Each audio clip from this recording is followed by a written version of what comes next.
So what I did was I went looking for a new internet broadband provider, and it turned out that my local Indian restaurant, much like Tesco's and Sainsbury's, was doing their own.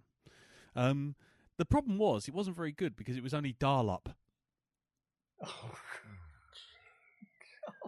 God. Hello, everyone. Welcome back. It's Black Dog episode 28. Black Dog version 2, episode 28.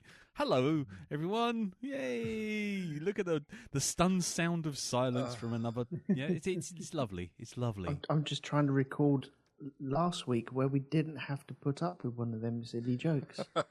Well, yeah, see, you're on the train now, mate. That's it. So, yes, we're back. I'm Lee. I'm Darren. I'm Jim. And I'm Elton.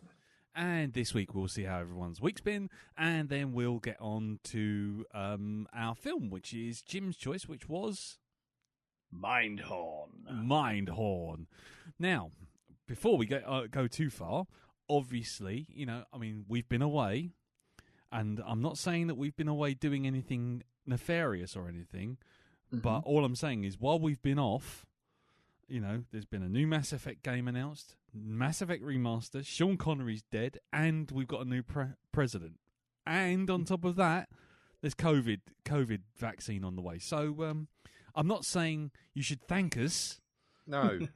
But I'm just saying a lot's happened in the 1 week we weren't around. We had to sacrifice an entire episode to make the world better. And kill Sean Connery. Well, there you go. Sacrifices had to be made. He fell in battle. That's what you'll never know. You'll never know. Fell over. Yeah. There are always casualties of war. Yeah, he was. He's not dead. He's just lost on the Red October. Yeah, he was halfway. He was halfway past the port side, and then he fell over and went, "Take this, take the COVID vaccine. Get to the." He was last seen walking past the zebra enclosures, and he turned left, and he hasn't been seen since Wednesday. Yeah, I think you'll find it. So when I said to him, "Get in this chute," he thought I said, "Get in this suit." Yeah. A man who speaks my language. Yeah. Sure. No, actually, in this chute, this rubbish. Down. There we go. Yeah. There you go. Sure. I'm not entirely sure we'll be doing the Sean accent, but anyway, let's raise a glass to the man anyway, who kept us in funny accents and shit puns for a very long time. Yeah, cheers, fucking assholes.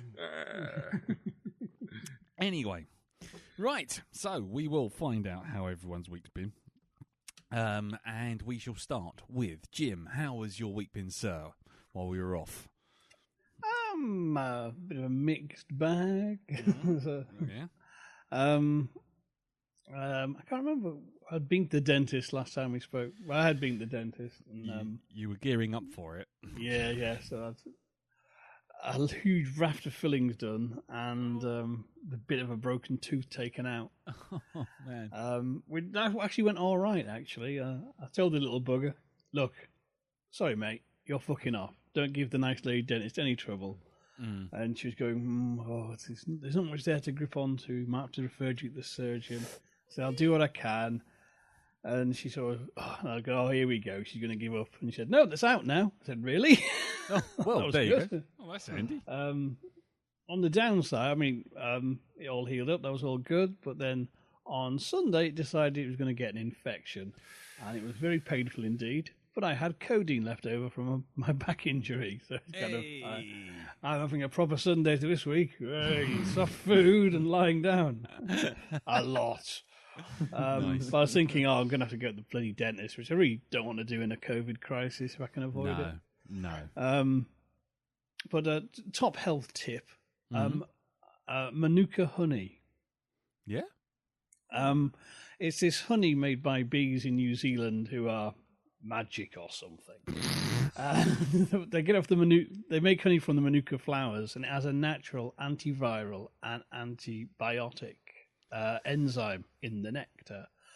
And it's you can buy cheap shit, which is basically a drop of Manuka honey mixed in with sugar syrup, or you can pay a bit more and get some good stuff. As it was, our local super, no, it's had some on offer because I've been sort of taking a little bit every day because it boosts your immune system. Mm-hmm. And so for 12 quid, I got this little jar of honey. It's plus 10 with 250 mg certified of the magic methamphetamine or whatever it's in it. Oh, nice. But so basically, I had the codeine for the pain because it was really bloody painful. Cause it was a front tooth as well, so it's kind of literally kind of right in your face. And but literally just daub Manuka honey on it like every couple of hours.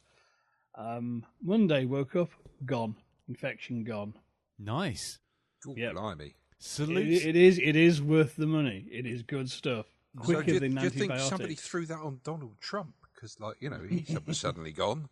He's vanished. He has. Well, he's been very quiet recently. I don't know why. I can't think of why. I don't think he's been particularly quiet. I just think nobody's listening anymore. Yeah, no. He's old news now. Old news, fake news. Yeah. Carried out like yesterday's chip wrappings. Indeed. Yeah, and his reign of I was going to say terror, but just his reign ends as it should have began, which was between a landfill and a fucking porn hub, crematorium and a dildo shop. Crematorium and a dildo shop. I think that's his next biography, isn't it? Pretty much. Bigly crematorium and dildo shop. But it was the best crematorium. And had all the best corpses in it. Mainly from his problems. Okay, so we've got Magic Manuka honey to thank for you actually being here, presumably. Seriously, if you need a health boost, get yourself some Manuka honey, pay a bit of money, do your homework, get one with lots of the good stuff in, because it is bloody worth it. Nice.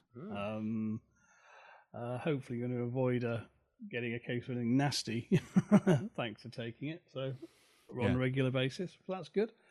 Other than that, the new dog's still settling in, although last week was a bit of a trial with the fireworks. Oh, God, I bet it was, yeah.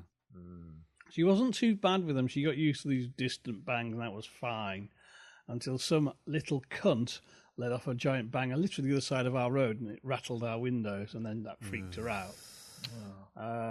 But we settled down. We did work out a couple of things, because she's quite keen on being a guard dog. Because we were going, poor Tallulah, blah, blah, blah. And I thought, hang on, no, by us going, she thinks we're frightened as well. And so instead, the next night when rockets went off with someone firing a small artillery display from their back garden, I told her, go and tell them off. She marched into the kitchen. Now, fireworks being fireworks, they come in volleys, so they stop. So she tried it back, going, fucking told them. Nice. But, and she coped pretty well after that. And the other thing we found, that she might be scared of firework noises, but she loves cheese and chicken far more. And it doesn't matter how loud the fireworks are or how close they are, or even if the sparks are lighting up the window. If there's chicken on the go, they can just go and fuck off. Well, there you go. So there's applied psychology there for you. I believe it'd work on most humans, so there you go. Yeah, well, I was going to say it works on me, to be honest. Nice. Cool. Anything else, sir? I'll leave that there for now. Leave that there. Okie dokie. Well, then we shall move on to Elton. Elton, how are you, sir? Well, the back trouble that Jim you had a couple of weeks ago, wasn't it? Yes. I think it made its way down to me. Oh, you joined the slip disc club. Oh no! It's not a slipped disc that I had. So I'm lucky in that respect. But I was at work on Thursday. I got to work at my normal time, sat down, I went to my normal jobs, sat down in a chair, leant down to get my tablet out so I could log on to the job, and something went fucking Billy-o in my back. No. It was like someone electrocuted the base of my spine, and you know, like the old G.I. Joe action force type. What were they called? Like doll type things. Yeah. Where they have like the little rubber band between the hips and the back. Oh yes, yeah. It felt like my one snapped. Ow. Fuck a doodle do. Yeah. And then I was stuck in a chair for 4 hours. Oh shit! No joke. I was stuck there. I could move from left to right to shift my weight, and I could pick myself up. Luckily, this chair had arms. It was like a carver chair, so I was able to lift myself out the chair. But if I placed any weight on my legs, it shot up my spine, and I did like funny noises and stuff. Oh god! It was hideous. Yeah. Absolutely hideous. It scared the bejesus out of me. I went white. I felt faint. I nearly threw up. It was horrible. Yeah. And so I picture the scene. I've just signed into this magistrate's court. I'm in the rear of the building, hidden away from everyone else, and I can't move. I can't get in touch with anyone. I don't have anyone's phone number in the building. I'm like, oh shit, this is how I end, isn't it? This is how it goes. This is how it all finishes. Not like this. Why me? And so I had to jump through hoops to find the phone number for the reception, etc. I got the reception. They sent someone up. They sent about 4 teams off. They're all on radios, and I could hear them slowly getting closer and closer. Right. They're like, he's not up here. We'll check all the floors. We'll check floor 4. You go to floor 3. I'll go to floor 2. And it was like that. And they came up in the lift, and they opened the doors, and it was all like, found him, repeat, we found him. And I was just sat there in this chair going, oh yeah, you all right? Can't move. And they're like, are you joking? I'm like, no, I am deadly serious. I can't move. I had phoned a couple of my work colleagues before this. This was like my last resort. And because people were being furloughed and moved around because of what's going on in the world at the moment, the nearest colleague that I had was about 2 hours away. Right. So I was hoping to get one of the... Normally he's 45 minutes away. He's now well over 2 hours. I was hoping he might be able to pop up, get me some cocodamol. I'd neck a couple of them, and maybe be back on my feet in about an hour or so. And no, it's impossible to get that now. So I'm there with security guards looking around me, looking down at me, going, "Are you sure you're all right?" I'm like, "No, I can't move, mate. Honestly, I cannot move." They phoned an ambulance. Now, I did not want to go to hospital, definitely in the climate at the moment. There's no way I want to go to a hospital or get into an ambulance or anything like that. Right. But they phoned an ambulance. And then 45 minutes later, the ambulance service phoned me back. I was like, "You all right?" And this guy was like, "Yeah, I'm a first responder, but not responding." Okay, fine. So what is this? "Well, we're cancelling the ambulance. You're not going to get an ambulance." I went, "Oh, What? okay." Right. I'm kind of like, yay, and kind of, oh shit, how am I going to get out of this chair now? They cancelled it because it's not life-threatening. I wasn't bleeding or anything. This guy phoned me up and said, "Can you feel the insides of your thighs? Can you squeeze your Biffin's bridge? Can you squeeze your bum cheeks?" Your what? Your Biffin's? Is that like the taint? Or... No? Yeah, oh, that's okay. it. Yeah, that's what he's talking about. Oh, okay. Right. He was doing like checks to see if I had slipped a disc and had I lost control of my bowels, etc. And I was like, "No, I'm all right." It's like, "Well, yeah, you're just going to have to take some painkillers and get out of that chair then." I was like, "Oh, okay. This is really painful." No, you're going to have to get out of this chair." Okay, so luckily the lady downstairs had cocodamol. I took a couple of them, left it half hour, and really did struggle out of this chair. Yeah. It was horrible. Absolutely horrible. But yeah, I was in this chair for about 4 hours. I managed to drive home, Shit. thank goodness. But then I've been off since, I'm off since about lunchtime on Thursday. Are you podcasting from the car still? He's actually podcasting from that chair he's been in for 4 hours. He's still in it. Do you know, when you said you tried phoning your work colleagues up, you know, what I know about, engineers, I thought you were going to say it and they just sat there laughing at me. Oh, no. Well, I did phone one of them up and he went, okay, give me 2 minutes. I went, what's that? He went, Nice. and he went, I am now back. So, that was scary. That was real scary. I went back to work today. I think it was a day too early, to be honest. I'm glad I didn't go back yesterday. It's probably a bit too early, but man, I have never been so terrified in my life. That was horrible. I thought, how am I going to get out of this chair?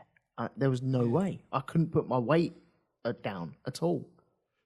Oh God! So what is it now? I mean, is it okay now? I mean, It seems all right now. I took 3 days worth of cocodamol, not in once, over 3 days. Don't worry. obviously. Otherwise, I would not be here. Party. Yeah. Yeah. It'd be like a bit in Mindhorn with them in the camper van, fucking bouncing around. And Oh God, I've got an image of you running down the street in a jacket and underpants. Oh God, no, get it out of my head. not again. Drawing penises all over the side of your employees' lorries. How do you know it was me? You signed this, you bloody idiot. Knob on the fucking window coming up. You can see the sputum there. What is this? I'm not sure about this one. Sorry, Anus. Elton. This is an anus. Anus. It is not an anus. It is an anus. I think it's a duty. Oh dear, we'll get back to that later, I suppose. Yeah. But yeah, I was on the cocodamol up until Saturday. Sunday, I was on ibuprofen. It's slowly getting better, but every now and again, I get one of them motherfucker twitches. Yeah. I'm like, don't go again. Yeah. Horrible. That does sound to me that is a slip disc, because what's happening, your back is spasming and pulling the disc back in. Really? Yep. Holy that is a slip disc. It'll probably be fine, though it might happen again. And possibly without warning, as I found out recently. Yeah. I was going to say, you had it recently, yeah. Though if your back starts aching, go for a walk. Seriously, walking is the best exercise you can do, because it actually works all the lower back muscles. Right. Far better than any bending or stretching bollocks. And sometimes if you get a little backache, if you take a walk, you can actually literally walk it off and stop it escalating. Right. Handy hints there for the elderly. So yeah, I'm sat here with a big hot water bottle behind me right now. Nice. Yeah. Oh well, there you go. Painting a picture with your mind. Is there?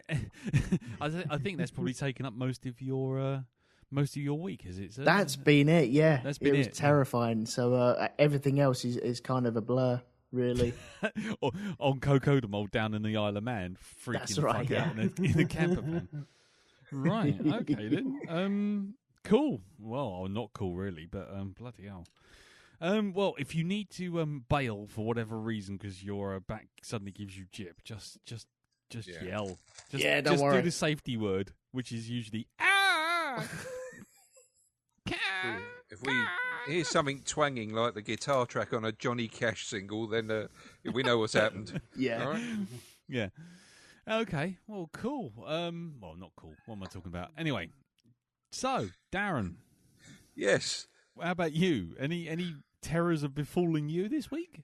Well, they could have. They could have this week. Let's see now. I did something that could have been potentially relationship ending. this week. Yes, because Ree said to me, "Hey, how about you help bleach my hair?" Oh God. What hair? And I went, Is the real question. yeah, it's like, no, not that, not the downstairs, the upstairs. Right. So, you're not taking care of the basement. You're in the loft. Yeah. All right. Okay. It's always ensure collar and cuffs match. Yes, you do. Yeah. What's wrong with saying the basement? That's further down, isn't it? Well, that's what I was That's the talking feet, about. isn't it? That's hobbits. Okay, I'm not trying to imply that Ree has hairy feet. That's No, she doesn't. I do, but she doesn't. Anyway, yes. sorry. I'm sorry, I plucked mine. So, now I've been in some sticky situations in my life, right? Okay, Shouldn't do that hair, I tell you. I've been trapped, right, in a fucking windowless room in Marrakesh, right, with the exit, right, a big bloke and his assistant stood between me and the fucking exit, right? Okay, thinking something bad was going to happen. And I don't think I've ever felt this much anxiety going into something as I have, you know, with the hair bleaching. Even that, the being trapped in a windowless room, wasn't as scary as this. Right? It got to the point where I was so nervous about doing it that I actually froze at one point. We were going to actually get it done, and I just couldn't. I just couldn't move. I was just that scared. But we did get it done. Finally went ahead and did it, and it didn't turn out too badly. I was worried for literally nothing. Oh, that's both great, and yet somehow I feel it's a shame for the podcast. It is a shame for the guys podcast. Yes, yeah. I did say to Reed, "Come on, you know, think about it. This is entertainment. Yeah, we're come talking on. about Can I here. at least overdo the bleach so some of it falls out in patches? Yeah. Hilarious patches. Can I just get a picture of me? Green. Yeah, a picture of me with two handfuls of like, you know, hair. Lime green hair in your hands. Exactly. As she kicks you square in the bollocks in the next frame. Indeed. Nice. So that's phase one of the whole hair colour changing sequence. She's going from dark to light. So she wants to put tinges of pink in it and stuff like this. So yeah. The box colouring, I've got a problem with at all. Right, I can do that. You're colouring a box. Yeah, that as well. But the box colour on the head. Easy. Lee. What? Lee. What? We're back in the basement now, aren't we? We are back in the basement now. I'm just. Look, Lee, I'm just bring it into land. Bring it into land. Come on. It's this way. Look at follow the lights. Follow the lights. The bombs is dropping. The undercarriage has got to go down. Bring it home. Slowly ease off the throttle. Not that much. Undercarriage. Oh. But the bread. So yeah. I'll tell you what. When the whole thing was over, you don't know how relieved I felt. It just felt like somebody had just lifted a weight off my body once it was over. I'll tell you, nervous ain't the word. But anyway, yes. Moving on from that, not much else has happened really. Okay. While I've been away. Christ, that was enough. Yeah, it is. It was. The lizard is still alive, so Tango is still with us, and I did find out that he likes eating mango, so I get a kick out of saying I've just fed Tango some mango. Nice. Yes, he's a bastard for a slice of mango. He really is. But there you go, and he's getting bigger. And more vicious as well. I've noticed with the crickets. He's learned his assassination technique. Yeah, he's getting it down pat. He's like, if I creep up behind them, they can't do fuck all, and that's what he's been doing, right? So he's slowly honing his craft there. So that's all good. Let's see, what have I watched this week? Well, apart from this week's film, after I watched Mindhorn, I watched a film called Spaghetti Man. Have you ever heard of it? No, should I have? It's a cheap and cheerful piss take of the superhero genre. It's all about this complete fucking arsehole who basically loses his job. And he sat at home, and it's while he's got some spaghetti right? This ready-made spaghetti, and he puts it in the microwave. But you don't see what happens, but something strange happens to the microwave, and it infects the spaghetti, and it gives him the powers of spaghetti, right? So he just he goes limp in the presence of steamed water, and no, he fires it like Spider-Man fires webs and stuff like this. That's not the power of spaghetti. Well, he's got, he can fire, he can shoot his spaghetti everywhere to great effect. Euphemism, Jim. Where are you, man? Come on, he was there. He was on the plane. Just marvelling at spaghetti, man. Kind of. Spaghetti. Does he stick to a wall if you throw him at it? Something like that, yeah. Something like that. But he goes around with a paper bag on his head with eye holes cut in it. And he gets the idea that, I can make some money out of this. So he charges people for saving their lives and stuff like this. So, not exactly, shall we say, high art, but I've seen a lot worse. Right. So that's, I think that was on Amazon, if I can remember rightly. Wow, that's that. Amazon's just become the bucket of bilge. It is the trailer park for films. It really is. It is. It's literally the Chav Romany dump out back on fire for some films. We went through a few the other day, and I tell you what, Larmageddon was the highlight of them. Really? Larmageddon from the people who brought you Alpaca Lips.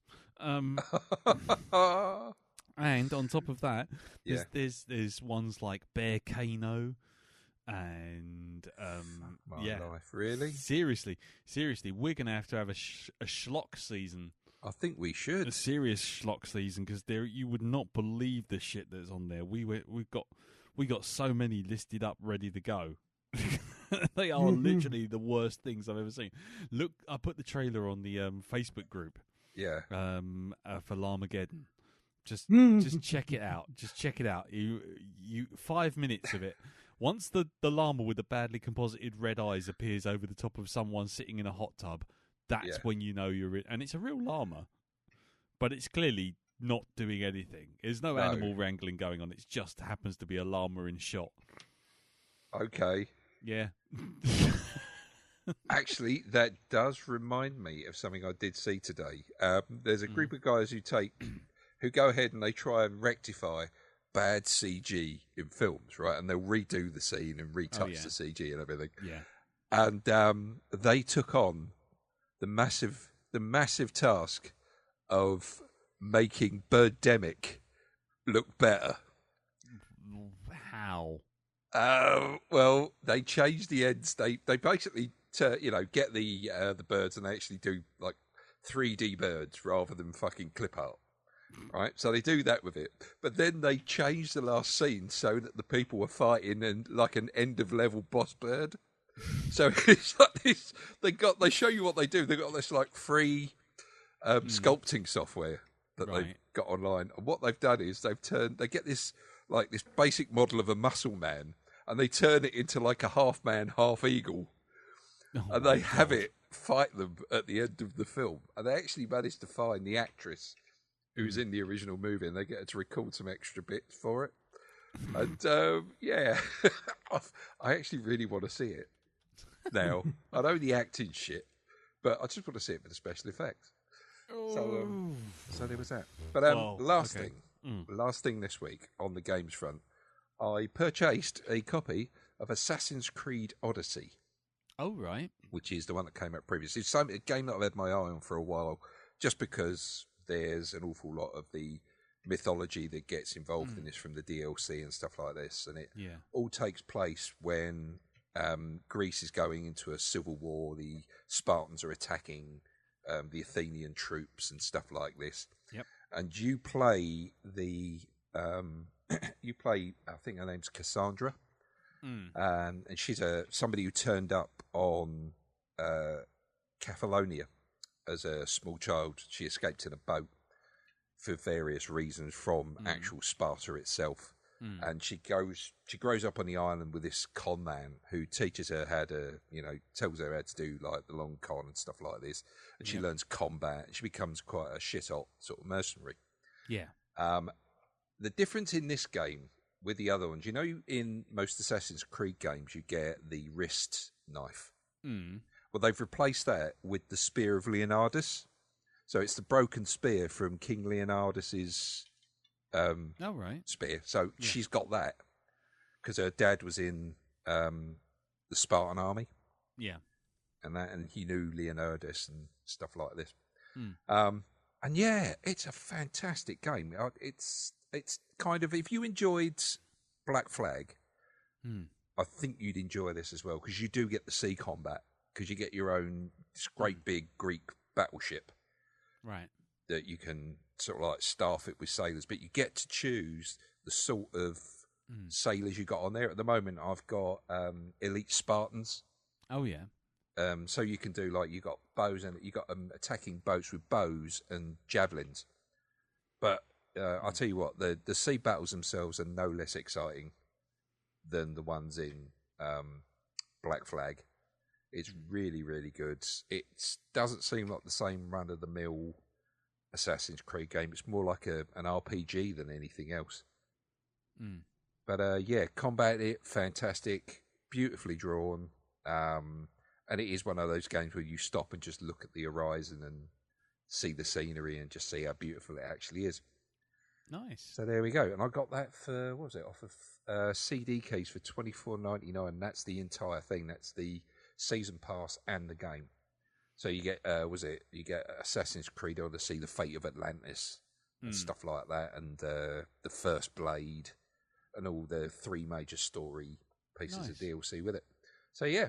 Really, really good. Cool. Because you got that just in time for the new one to come out today. Yeah. I've been watching some of the videos for that, and that does look very interesting. Yeah, got to say, but we'll see. We'll give it a few weeks to see how people react to it. Cool. Okie dokie. Well, yeah, I know I might be getting that pretty soon, but we'll see. Oh, right. Okay. Okay. Anything else, Sam? No, just that. I'm not that. That's the only things I can think of.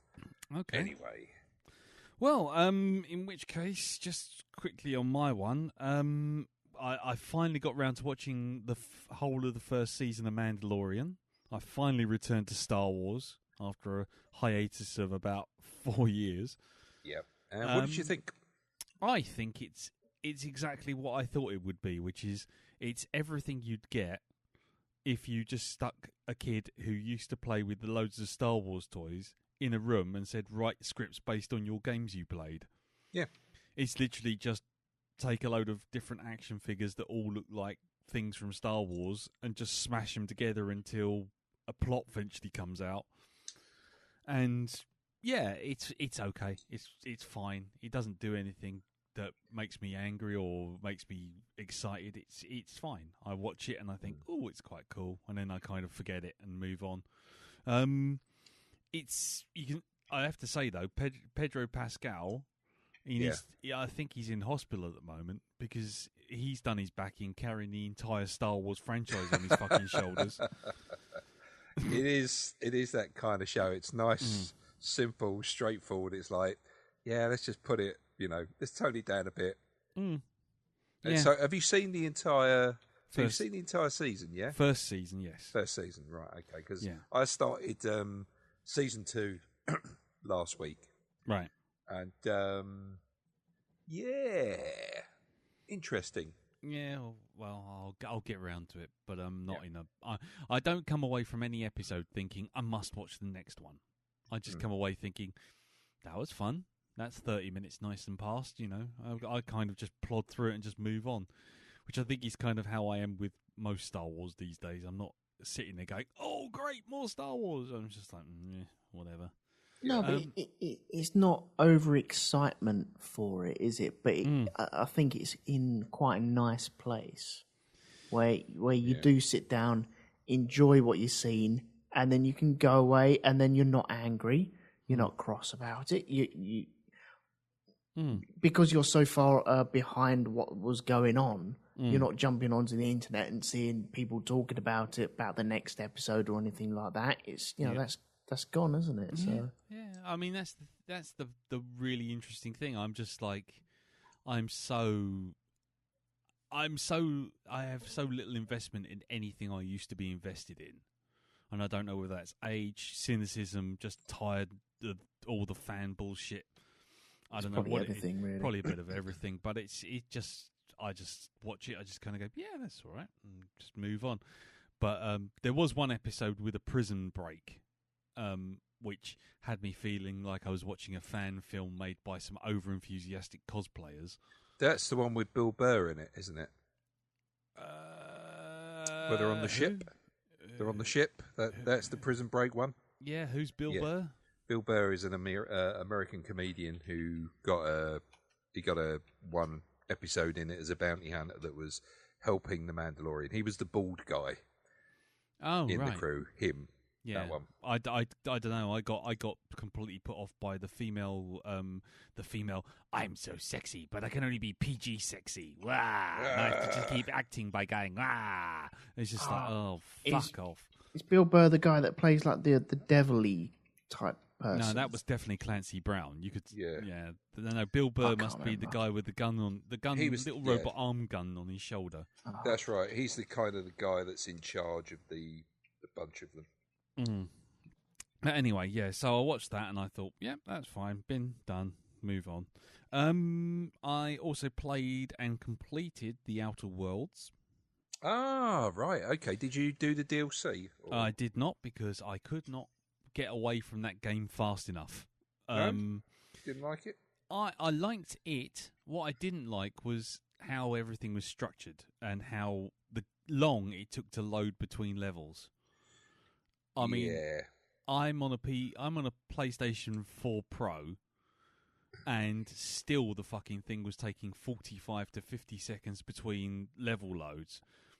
And when you're talking about one mission requiring you to go into a building, that's 45 seconds.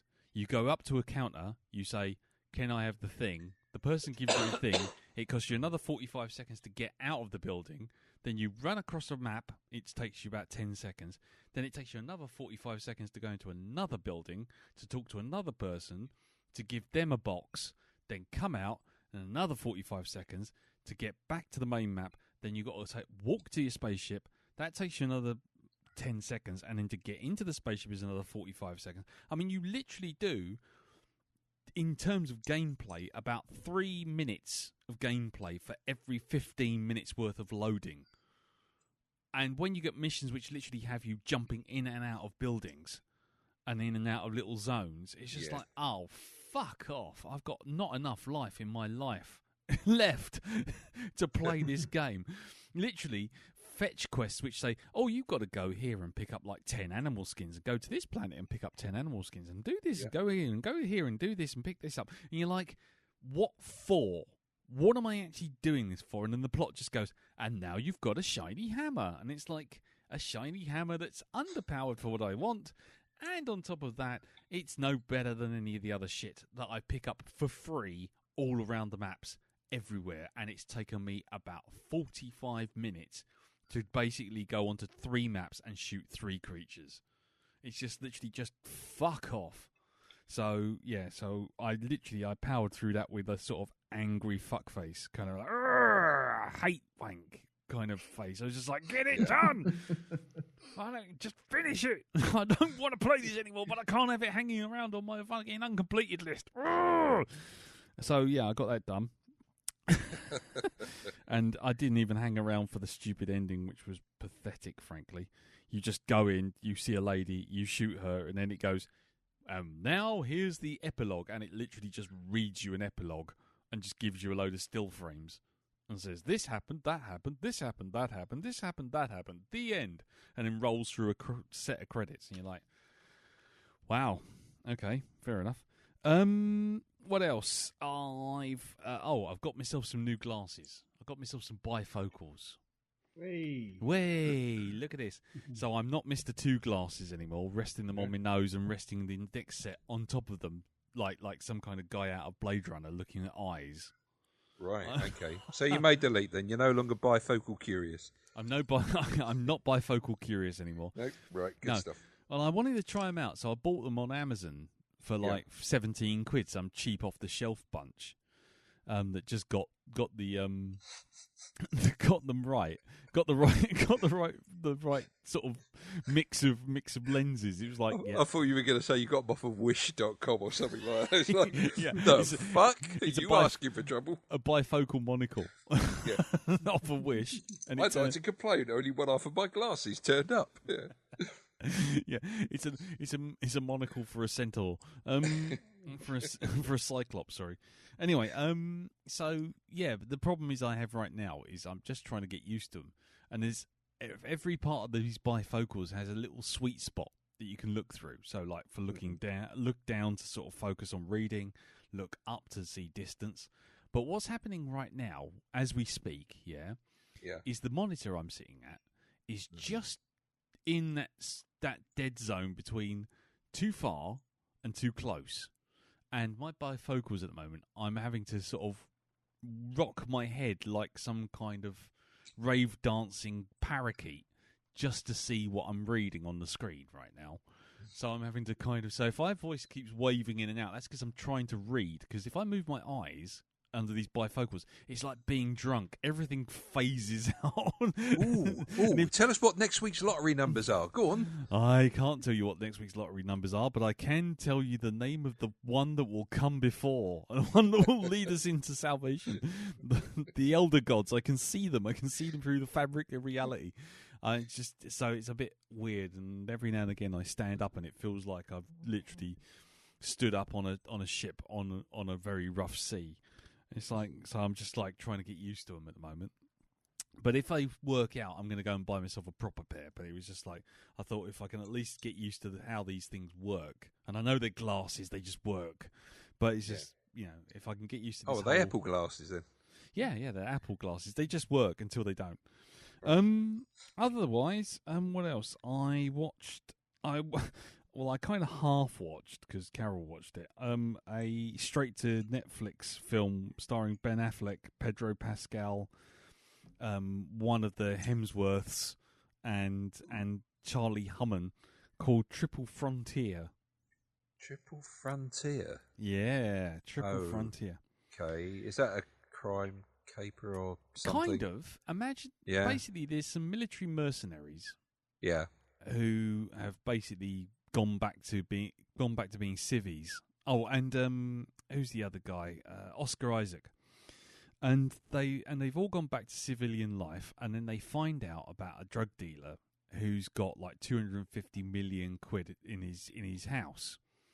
Right. And so they elect, what they're going to do is they go back into the business to basically knock him over, nick his money, and go and sort of retire. As is the way with these things, not everything goes to plan, starting with the fact that they get a helicopter that can't lift 250 million quid's worth of cash, and so they end up ditching in the Andes. And right. So, and then it becomes like a sort of like, how much money can they carry? How much money can they get across the mountains? And there's also obviously people after them. Well, yeah.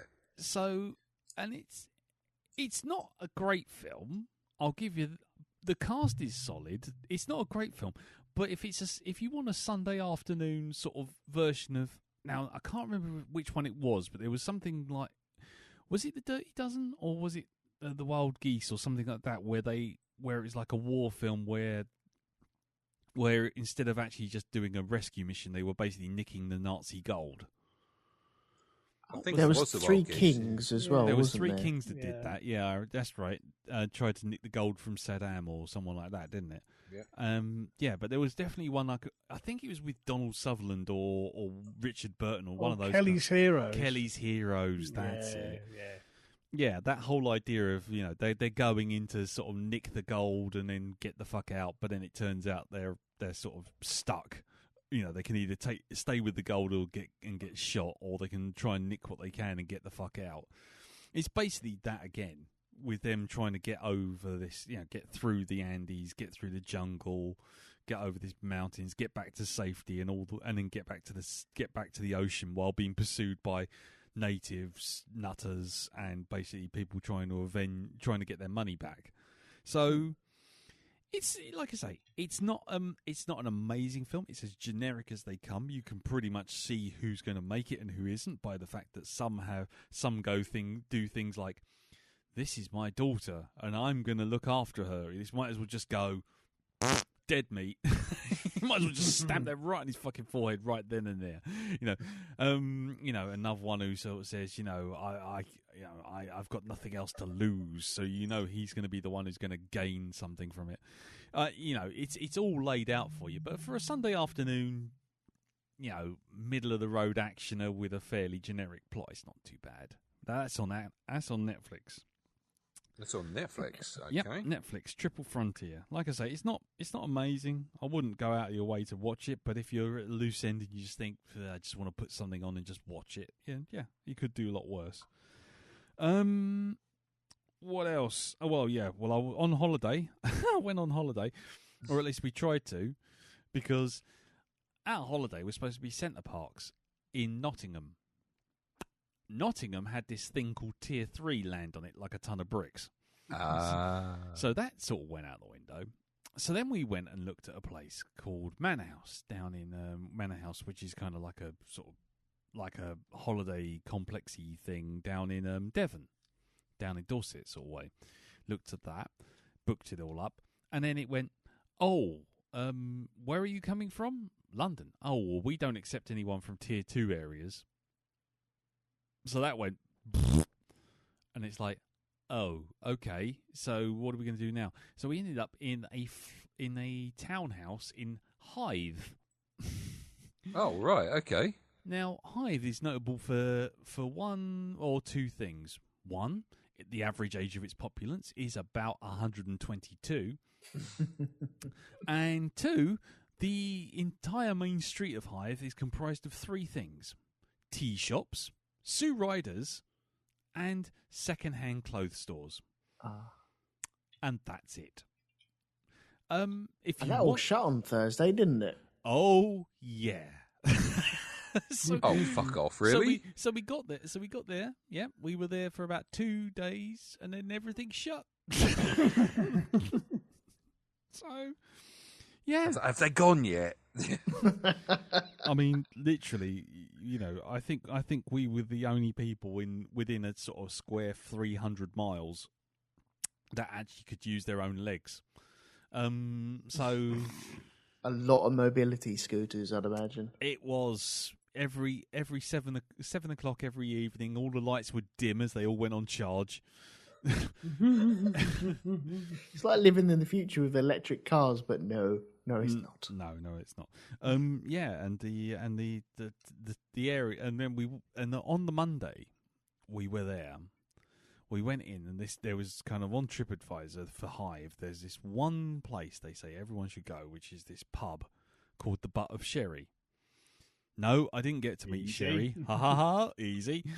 But it's just basically a little village pub, and it's quite nice. It's lovely.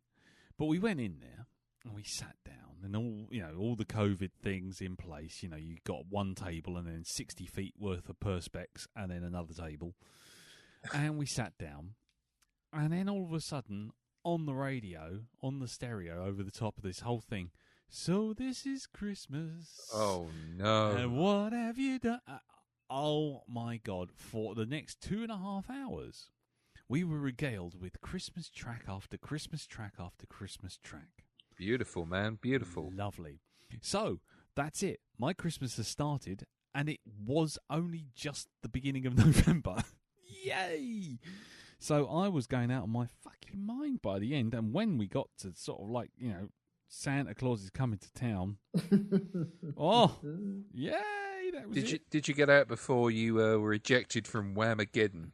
No, I haven't. Luckily, we skipped Wham. We never got to Wham. Excellent. We had two versions of War Is Over. So This Is Christmas. One which was Kazoo version? No, one which was by John Lennon. The other one which was by. Now I'm going to say the Spice Girls, but I don't think it was the Spice Girls, because you know what? They weren't even as in tune as the Spice Girls. Was it Motorhead? No. No? No? It was like The Prodigy. No, it was like Right. someone's girl band, that someone's friends in a girl band, and they all gave it a go. And they went in a booth, one of those ones where you pay 50 quid and you get a bit of vinyl out the back of it, yeah. Oh, jeez. like that. And it was like, war is over, yeah. And I was just like, yeah. Where's the bill? The bill, please. So, there you go. Butt of Sherry, go check it out. Christmas is already over. I guess they're probably putting up the bunting for Easter right now. Yeah. I thought Whamageddon started on the 1st of December as well. Oh, it does, yes. And it's got to be the original version of Last Christmas as well. It doesn't matter about cover versions, they're fine. People humming and singing it, not a problem. But if it comes onto the radio there you go. What happens if someone uses it as a TV advert? Oh, I don't think that counts. I think we burn it down. Yeah. Don't we go round to that company and burn them to the ground? Yeah, and tricking people into listening to it doesn't work either. Oh, yeah. So I can't just put it on December the 1st? No, you can't sort of like do a mass sort of, take out of everyone. Scorch the earth. You can't go to the top of a bell tower and just indiscriminately Bluetooth the tune into people's phones. Yeah, screaming. He's a maniac. He's Whamagedding everyone. just go into the middle of the shopping centre and just plug it into the stereo system. Yeah, just wipe them out. Yeah, you walk into the middle of a shopping centre. You've got now. Now that's what I call Christmas strapped to the strapped to your body. I mean it. I'll play them. I will. It'll be like that petrol bomb in was it the remake of Dawn of the Dead? When they fire it out and you just suddenly see that big mushroom cloud go up out in the middle of the zombies. It's like, Last Christmas. Anyway, and here we are on Tangent Island. Welcome. Do look out the left and you will see. Anyway, so we had absolutely no feedback last week for last episode. Nobody at all had anything to say about Devil, and probably quite rightly so, because nobody watched it. Let's move on. Let's just move on. So, what we will do is we will go on to this week's movie, which is Mindhorn. I wish I had echo. I need echo for that. Mindhorn.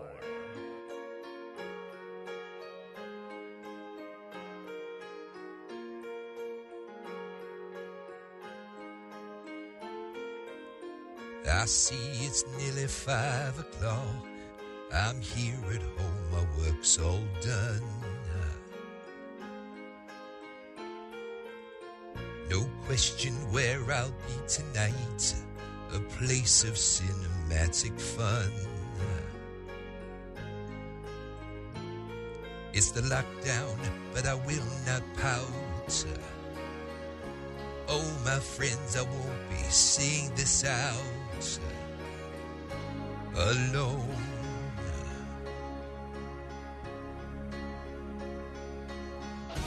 There's Lee, Elton and Jim and Darren, all sitting far apart for social distance.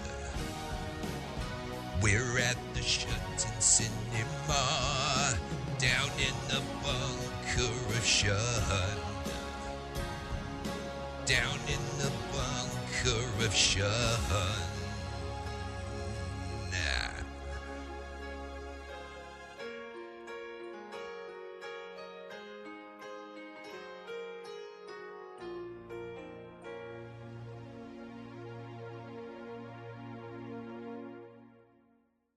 Hey fellas, it's been nearly 5 years. You gonna let me out now or what?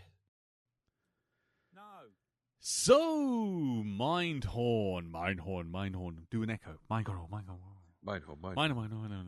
Is a British 2016 independent comedy film by Sean Foley, written by Julian Barrett and Simon Farnaby, who you may have seen Simon Farnaby before in a few cameos in Paddington and that sort of thing, but he also turns up most notably in Horrible Histories. which has pretty much been shipped everywhere that Doctor Who has. It's produced by Steve Coogan and Ridley Scott. Sorry, just that's taken me a bit back.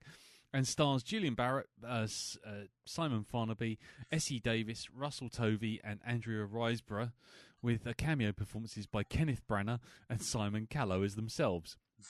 Barrett plays Richard Thorncroft, a faded television actor drawn into negotiations with a criminal who believes his character to Detective Mindhorn to be real. The film has no financial information whatsoever. Wonder why that is. But yes, on Rotten Tomatoes, I will tell you this: it has an approval rating of 92%. So that's about it. The wiki is literally that. And that's it. We're done, and the wiki is done. So I guess we just get straight on down to it. I guess we'll just have a quick round the table top thoughts, and then we'll get into a bit of chat about it. So I know this was your pick, Jim. So presumably you like it, but let's ask you, what did you think about it? Yes, I enjoy this movie. I think it's just a nice, quirky little film. Cool. Okie dokie. And over to you, Elton, sir. I mean, you presumably haven't seen this before, so what's your quick thoughts off the top of this? Okay, I will give you very quick thoughts on this. Okay. It was the first time I've seen this. Mm. It will be the last time that I ever see this. I thought it was shit. Ooh, right. Okie dokie. Ouch. Strong words. We're out the gate fighting talk. And Darren, what about you? Oh, I really enjoyed it. I thought this was actually a good bit of a laugh. It's a bit like Austin Powers 3, where you don't really laugh a lot at it at the time, but then the jokes kind of sink in, and you laugh at the memory. I think, of a lot of stuff in it, because I think it's because a lot of it goes by so quickly. It's but yeah, I enjoyed it. I thought it was a good film. Okay, for me, I'm kind of 50-50. As you say, Dal, there's a lot of jokes that kind of land after the event. I mean, like I say, that whole thing with the camper van, the whizzing off your tits, that is funnier in my head now, remembering it, than it was watching it, if you know what I mean. I watched it the first time and I just thought, yeah, this is like BBC TV comedy humour from the sort of mid-90s, where everyone's just thinking crazy equals funny. But when I'm thinking back to it, I actually thought it was quite funny. So I'm kind of in this weird limbo halfway house where I kind of felt there were bits of it that were really strong and I really enjoyed. And then there are bits towards the end when it just falls off a cliff like I tell you what it reminds me of in some ways is, you know, when they get TV shows and then they turn them into movies. They had that whole thing where you kind of like, you think, this would be really good, a really strong 45-minute episode of a comedy. And then it kind of goes just that bit too far. The budget doesn't support what it's trying to do.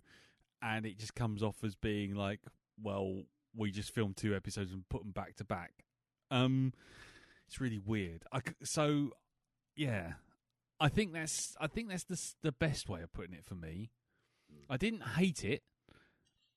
I did love bits of it, but it's just something about it didn't quite land with me, and I think it's one of those things that's either going to grow on me completely or I'm going to forget completely.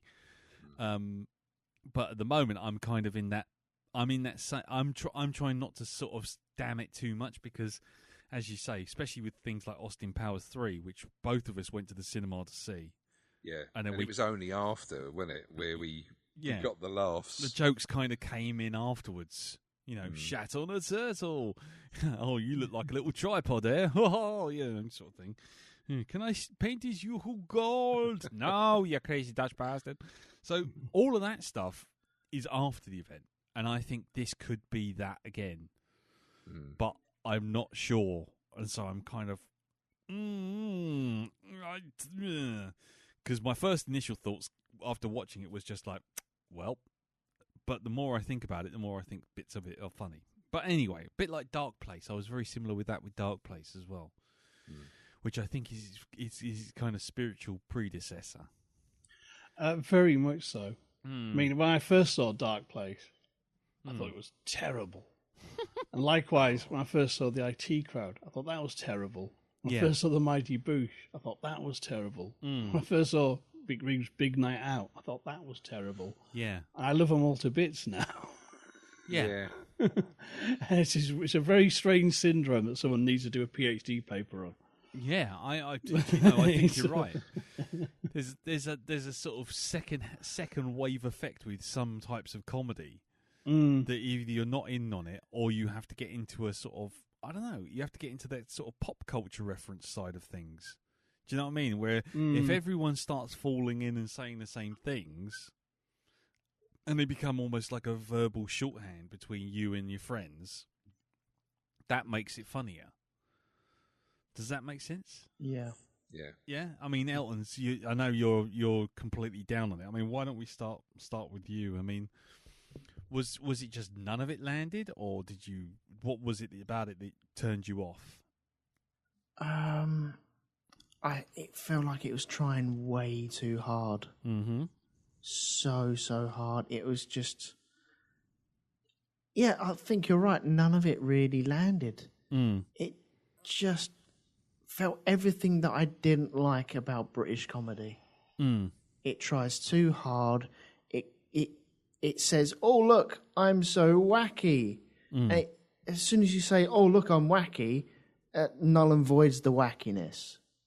It just removes it from it. If you're telling everyone, "I'm funny, I'm jaunty, this is crazy," then I don't need to be told that. I like to work that out for myself, and it just seemed way too over the top for me. It was just, no, this is bullshit. This is like, sorry, I don't mean to be down on it, but No. It is what it is. I'm afraid That's the whole point. You know. I know. Comedy is it's the eye of the beholder for everyone, isn't it? But sometimes you have to look at these things and go, actually, no, this is a bit shit. It's not funny.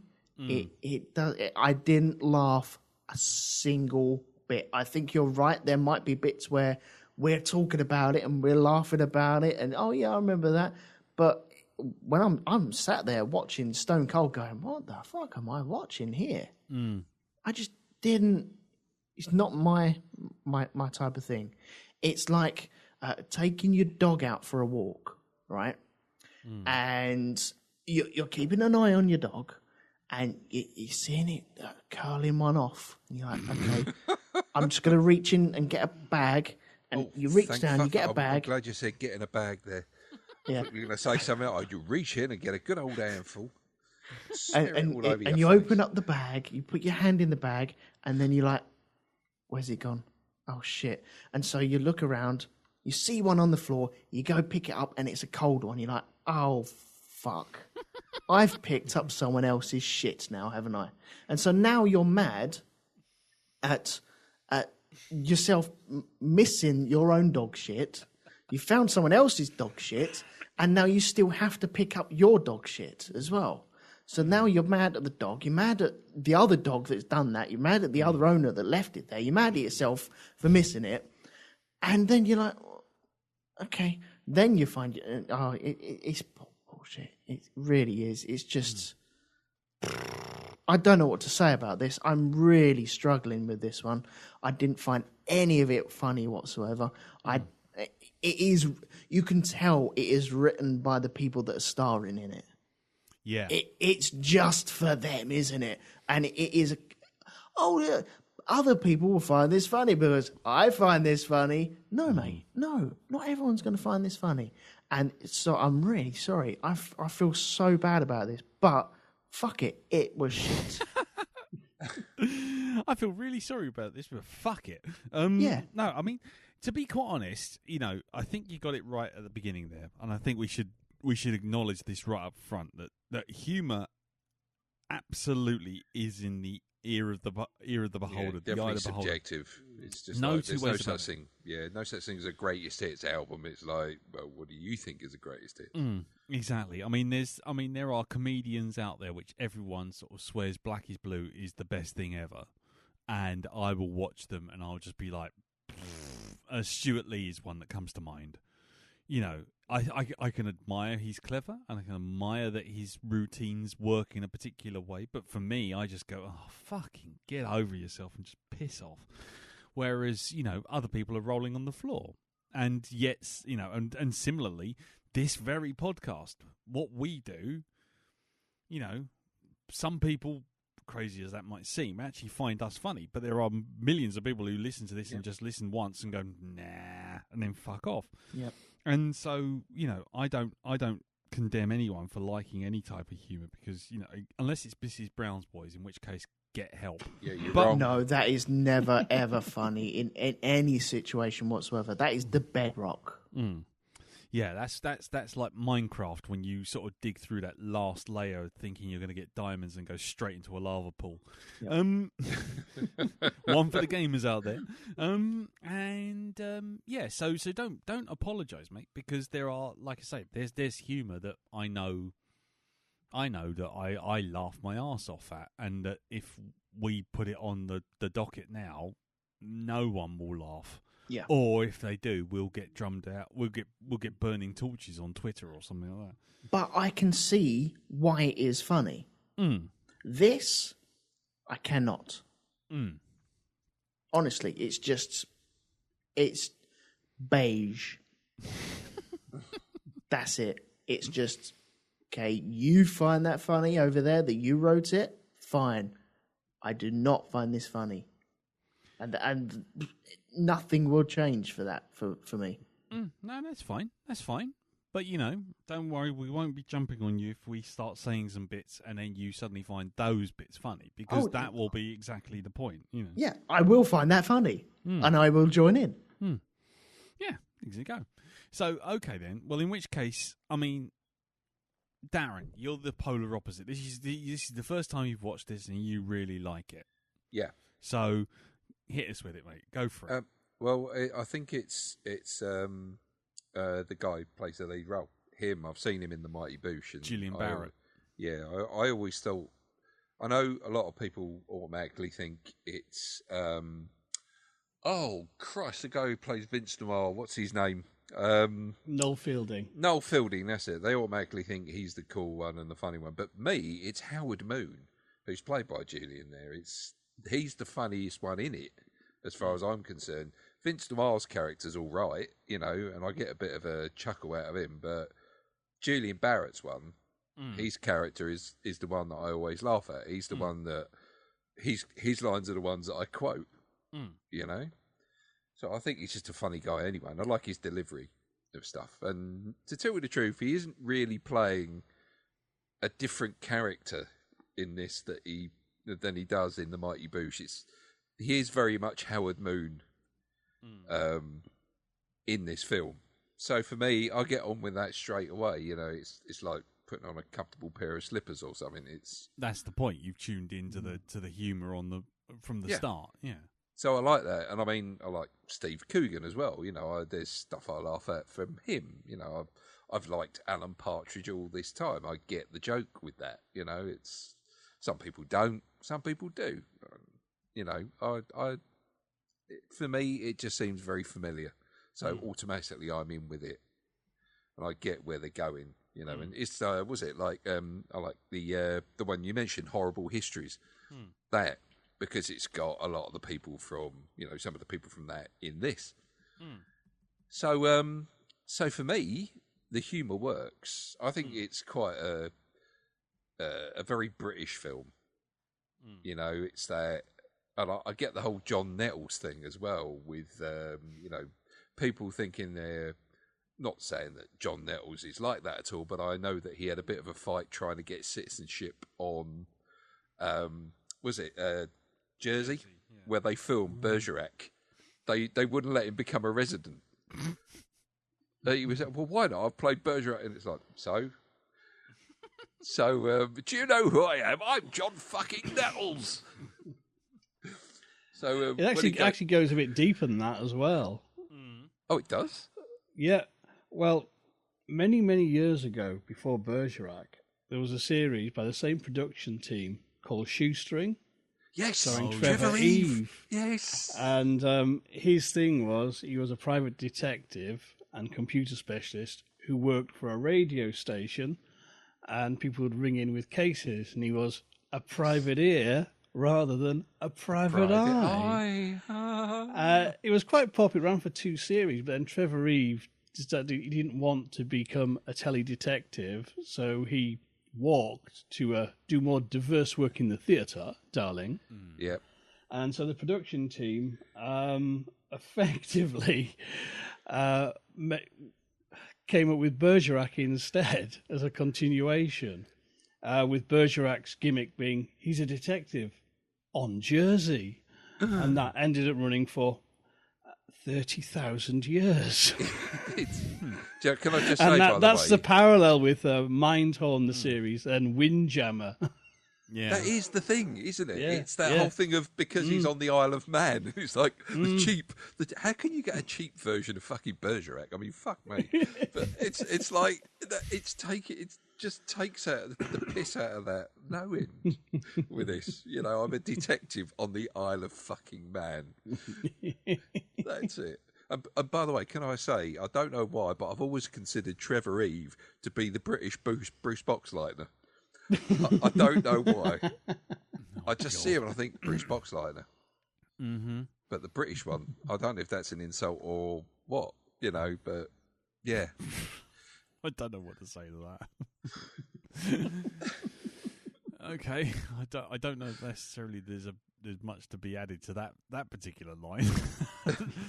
Okay, well, what so where were we anyway? Well, I was going to say, well, Jim, what about you then? I mean, you know, you like it, you enjoy it, so go for it.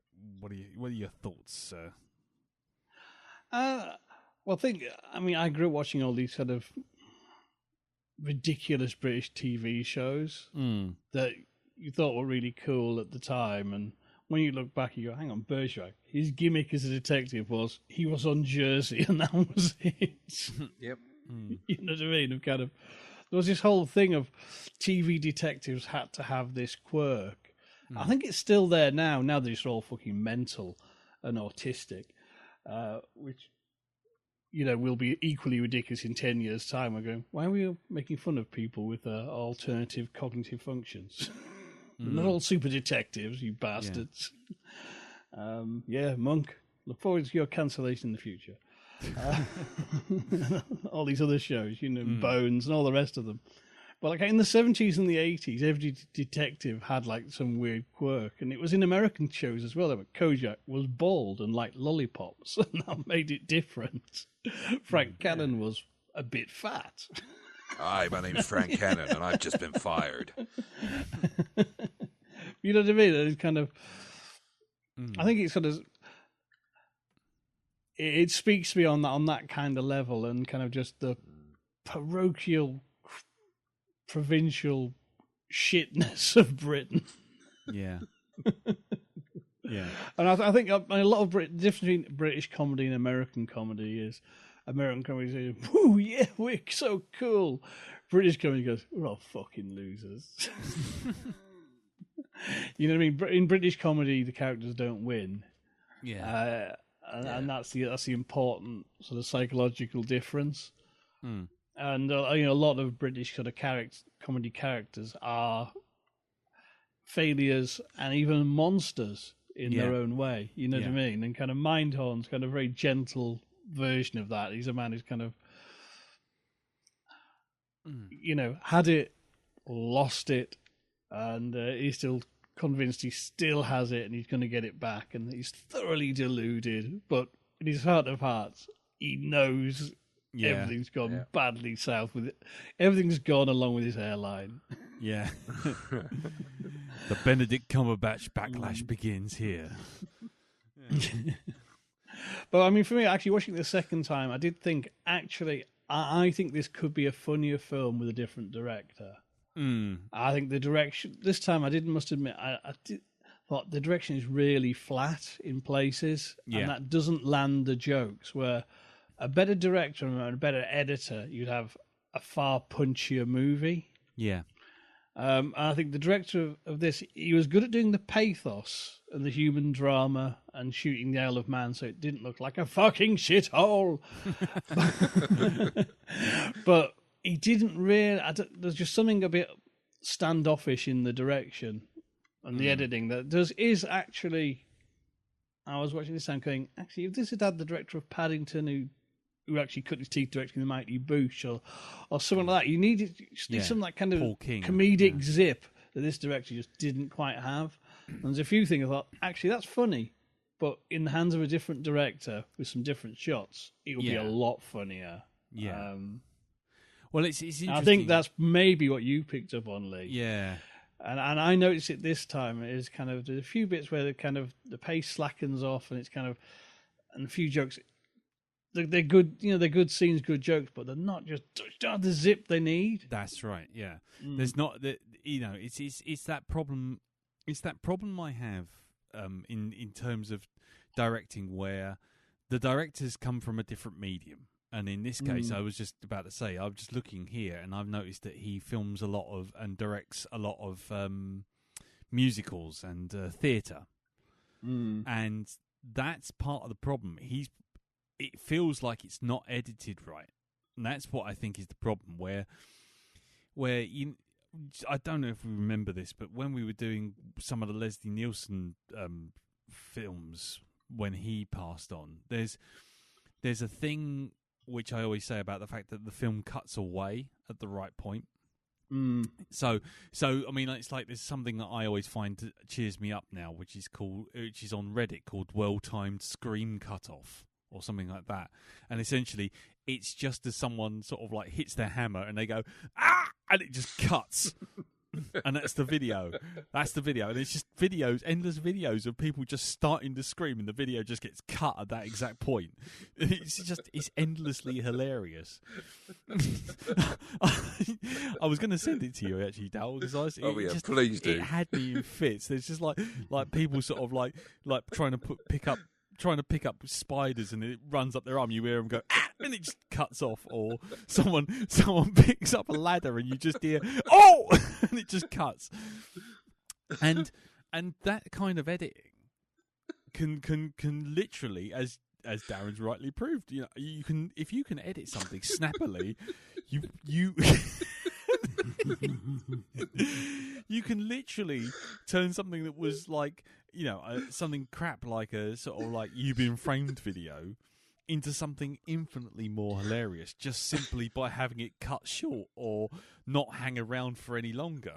And he's still giggling about that. No, I've just thought, right, I know this isn't a quick cut video I'm thinking of now, but you've made me think of this because of people causing themselves pain. Yeah. Have you watched the video of the bloke singing himself with a murder hornet?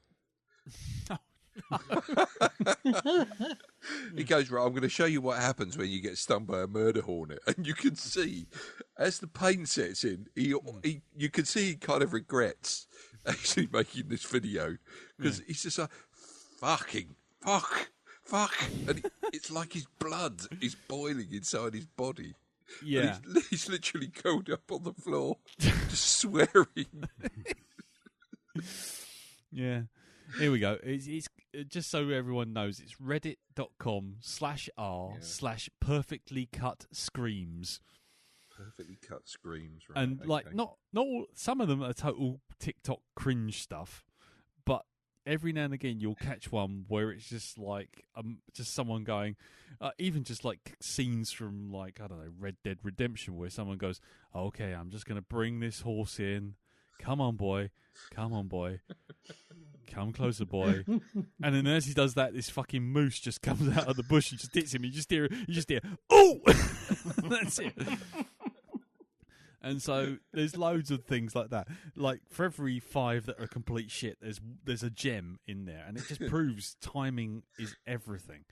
And with Mindhorn, there's loads of stuff that I thought was perfectly crafted humour, but just didn't land because the editing wasn't supporting it. I mean, like, for example, when he goes looking for the car at the end, he's trying to find the car, and then as he's doing that, and they find all of Mindhorn's fan mail, and then in there is like the box of health and efficiency falls on the floor, and it's like, and so Simon Farnaby's character kind of, he goes, "I'm just looking at them for the articles," but the thing is, almost that. If you just re-edited that so that those magazines hit the floor and everyone just looks down, looks at him, and then just cuts, that would have been about 1,000,000 times funnier than looking at him, picking them up, and just sort of putting them onto one side while everyone just watches him. Or you go the other way and you leave it to hang for this whole awful awkwardness as he picks them up one by one, and there's like tits and arse everywhere in front of the daughter and in front of the mother, and you just really just drag that out to terrible, excruciating lengths. But the thing is, it's played like a theatre scene. It's shot completely flat, and the timing is just until we reach the end of the scene and scene. It's just like. No, it needs to be punched up a touch. But anyway, sorry, Jim. I got completely distracted there. No, that was fine. That was fine. That was a perfect example of what I was talking about, actually. Of that kind of. I mean, because I looked up the director after watching this time, going, "Yeah, you needed someone who'd cut their teeth directing comedy," because I think this is a funny movie, but it could have been a lot funnier in different hands. And because I think the script's there, the performance is there, the concept's there, but every now and again the director just doesn't seem to get comedy in the right way. I mean another good example for me was the scene at the end when Andrew Riseborough's shooting at him and he's doing that sort of kung fu. I was just going to mention that. Yes, yeah. That was really, I thought, bungled. Yeah, totally bungled. Because that was the time to really have him do the pose on the post of the flying kick and see that. Yeah. Yeah, but instead they kind of cut to him, cut to her, cut to him, cut to her, cut to him, cut to her. It's just like, no, you've gone the other way. You've edited too much, and there's nothing funny going on. The joke ended 5 minutes ago. And then you don't show the big kick at the end. It's kind of. You know what would have been really funny as well is if he walked away and you realise that he's actually riddled with bullet holes. Exactly, which is what I was expecting. Well, the thing is, the way that built up, you can see the director thought the punchline was him being told that the bullets were real. But that's not funny. That's the second joke, not the. You know what I mean? That's the follow up to the big comedy action scene, which would have been funny in itself. Him doing this mad crab dance and dodging the bullets and kicking her in the face. Yeah. With that scene there, sometimes if you drag out a joke too much, we all know that you can go from funny to, okay, please stop. And then if you carry on, you might get it back and be like, okay, I'm falling back into this. This is quite funny. And it didn't go on long enough sometimes.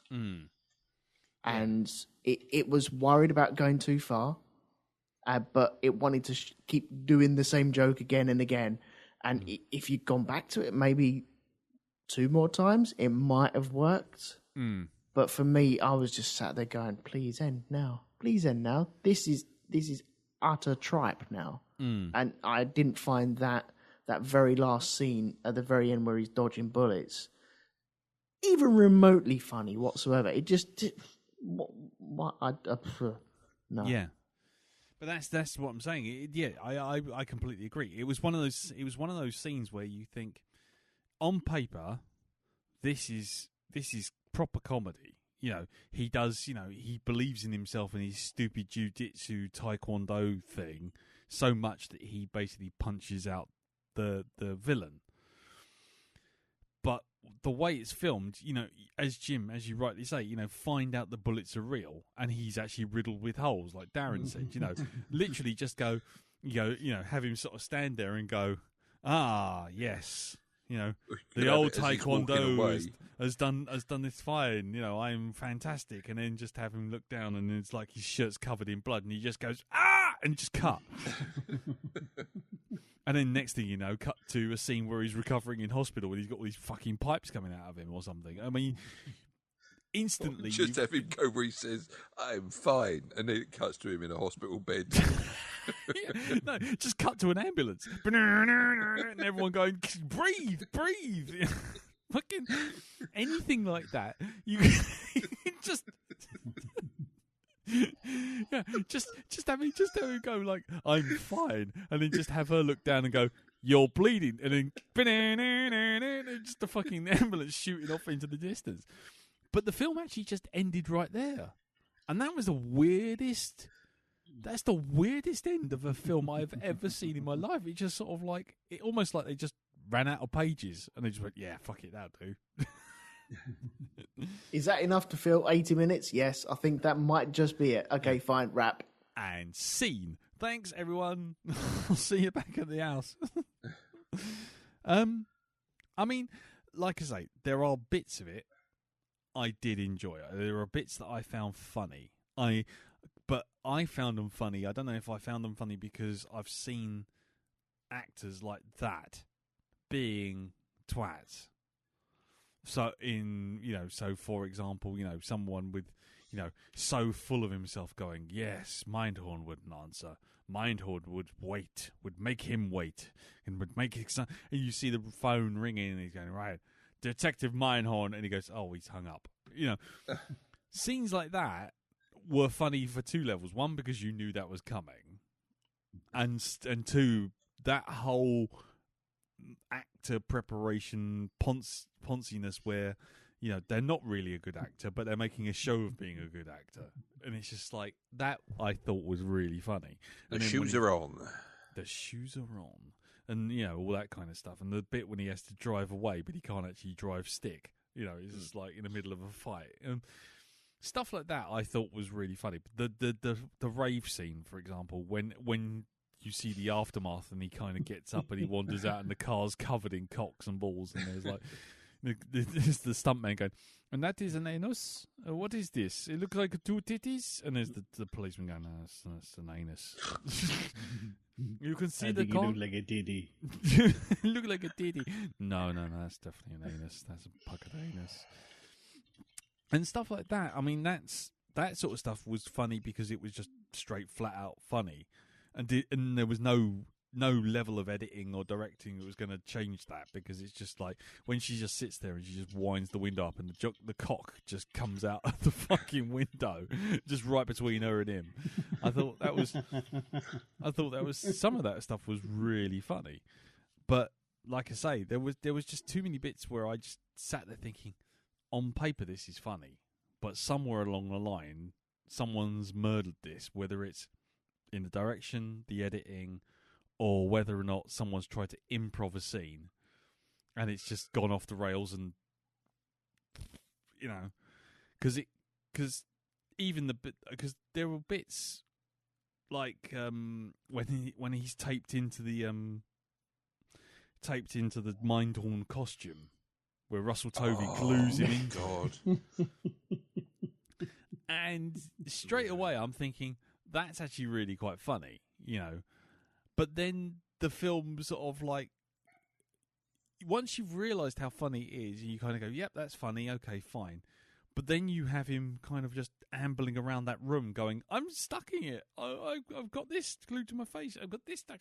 And he's just like, and then he has to sort of formulate a plan with Russell Tovey, and Russell Tovey's playing this kind of guy with sort of some kind of mental issues, and you're like, okay, right. So the scene should have ended there, but it carried on because Russell Tovey's still in the shot, so he's got to say his lines, and it's just like the scene just sort of went just deflated, and what started off as oh yeah, that's quite funny turned into oh for goodness sake.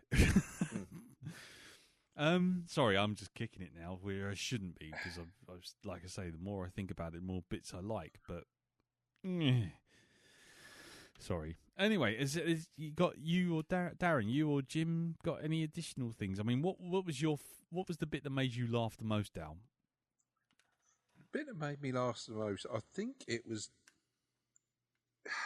I mean, there were a few, but I think it's seeing him glued in the outfit.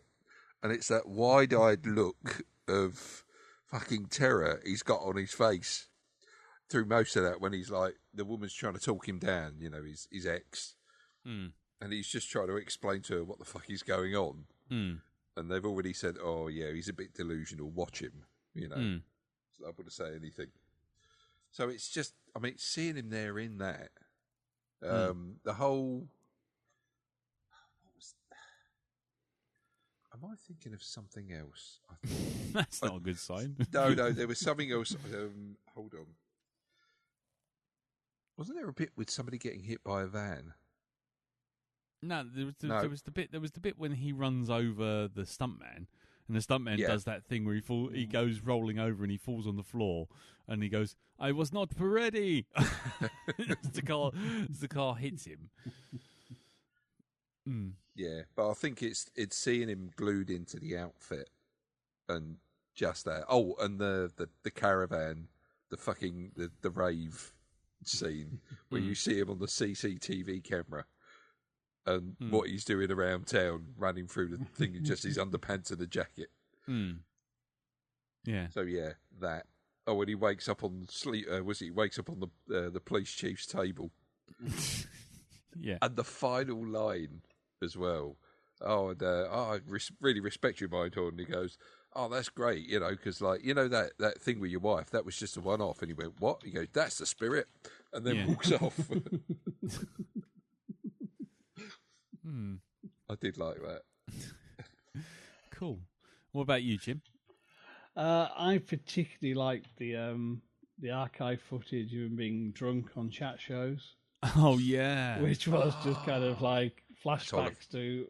I mean, I remember all those classic Oliver Reed appearances where he did just turn up completely pissed out of his head and fall around on live TV.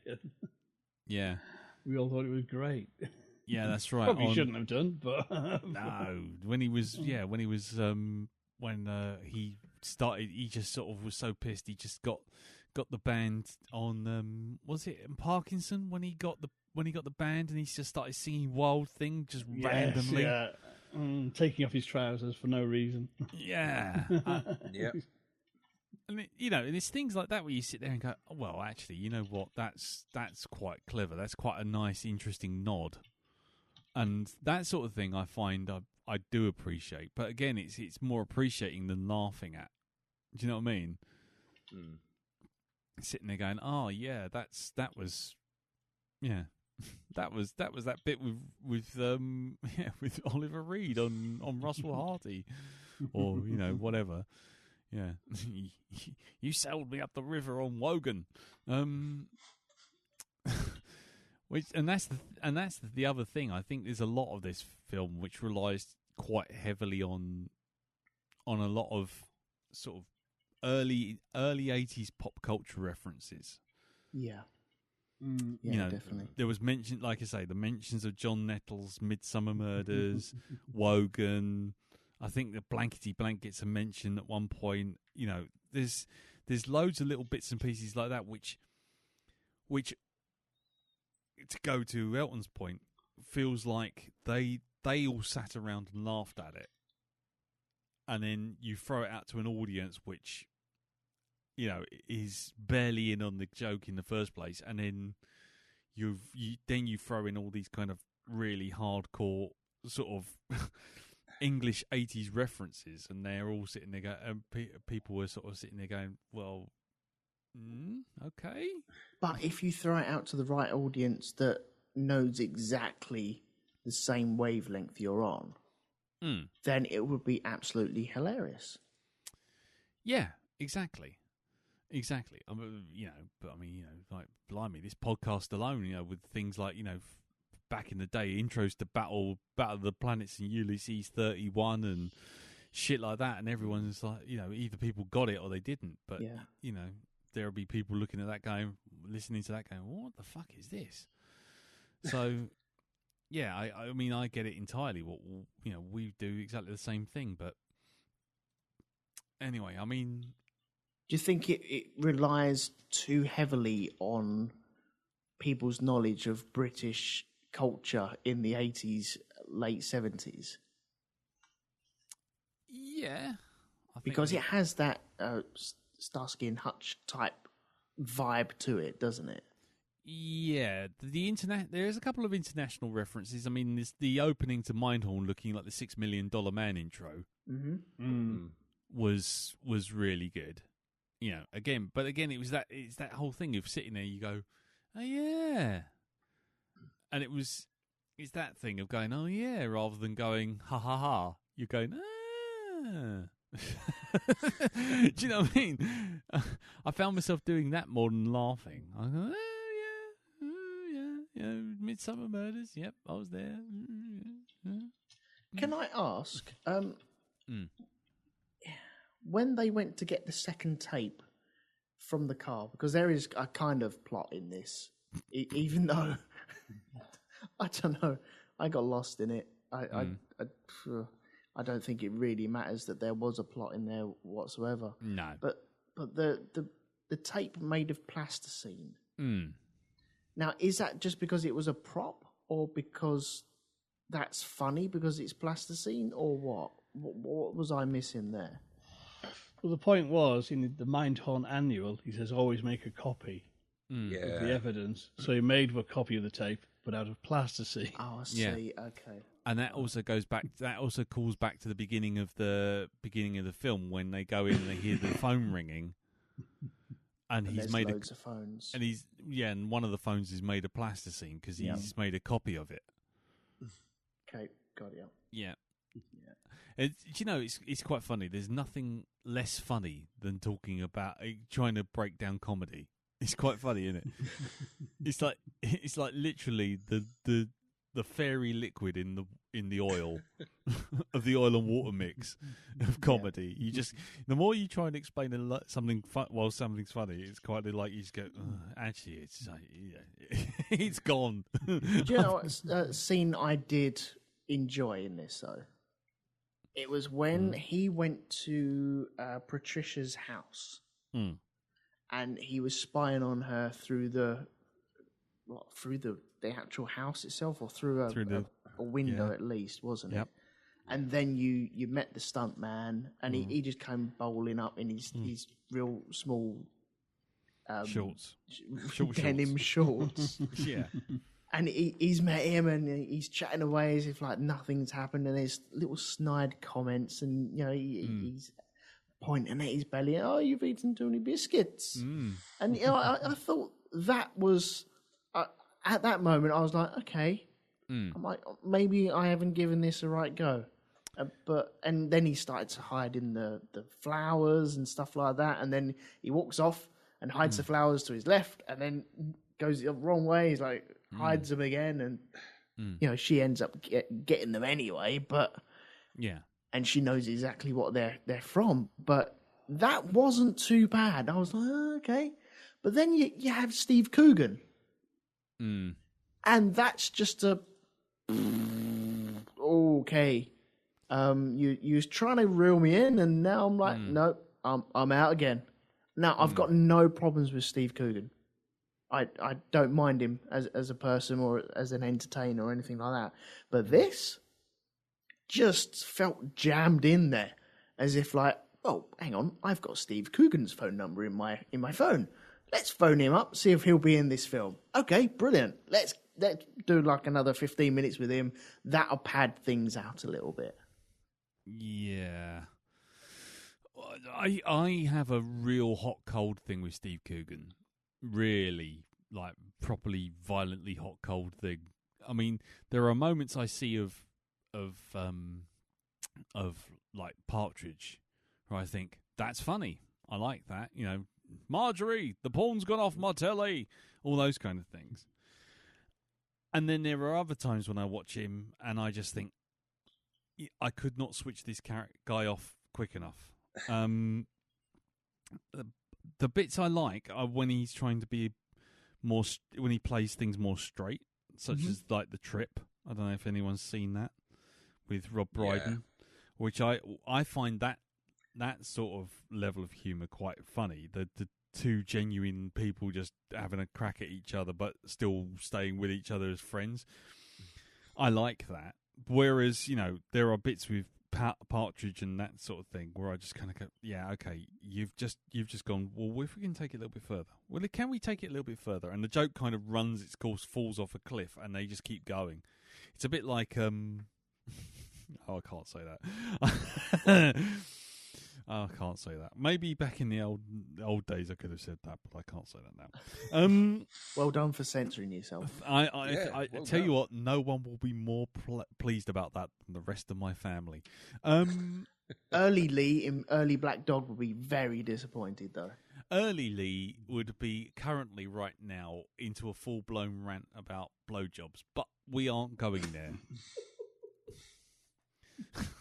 That's how things have changed. I have grown over these 11 years, ladies and gentlemen. Just stop sucking, for God's sake. Anyway. Oh, he's coming through. He's coming. Uh-oh. Anyway. So yeah, it's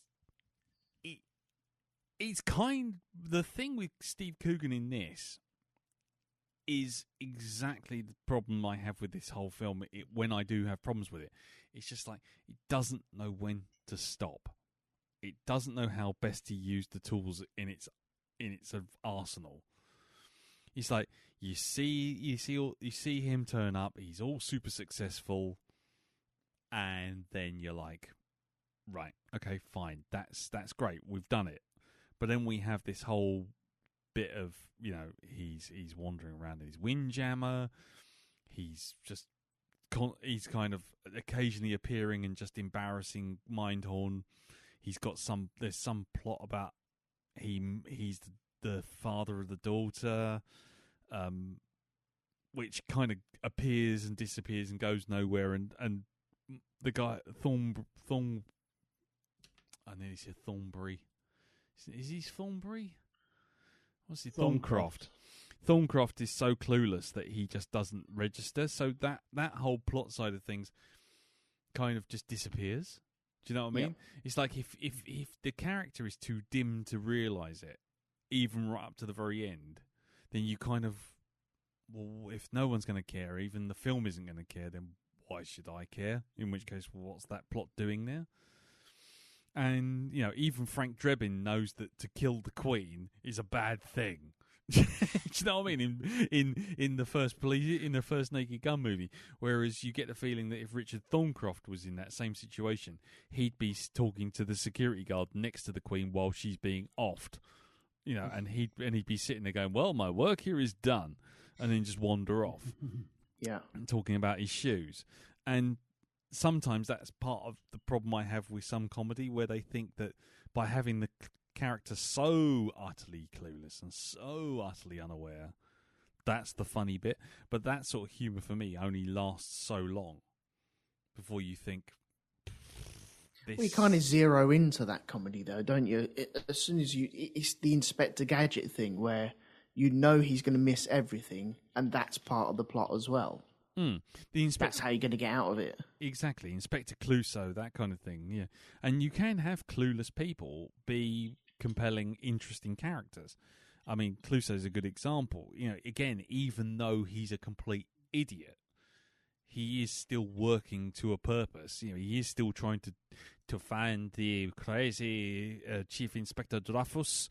You know, he's still sort of heading in the right direction, whereas Thorncroft is just such a narcissist egomaniac and so completely clueless that the plot might as well not be there. You might as well just have him shambling around the Isle of Man for an hour.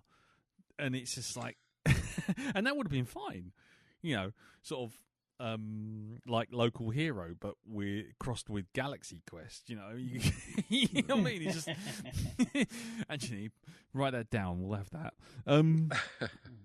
But yeah, so that's where I kind of turn off when you kind of get characters like that utterly bemusingly dumb that you just think, okay. Then if you can't make me laugh and the character is too thick to get involved in the actual plot, then what do I have? Why are we here? Yeah. Sorry, I've kind of slid into downer mode on this now. I'm terribly sorry. I've kind of hit a wall, I'm afraid. Has anybody got any other additional thoughts on this, or anything you wanted to bring up about it? Down? No. Okay. Jim? No. Oh, okay. Sorry. I feel like I've popped everyone's vibe. Yeah. Sorry. It's just an inspiration sponge, man. That's what you man. are. I've just ruined it for everyone and just go home now. Yeah, now go over there and think about what you've done, okay? I'm sorry. I'm so sorry, everyone. I'm so sorry.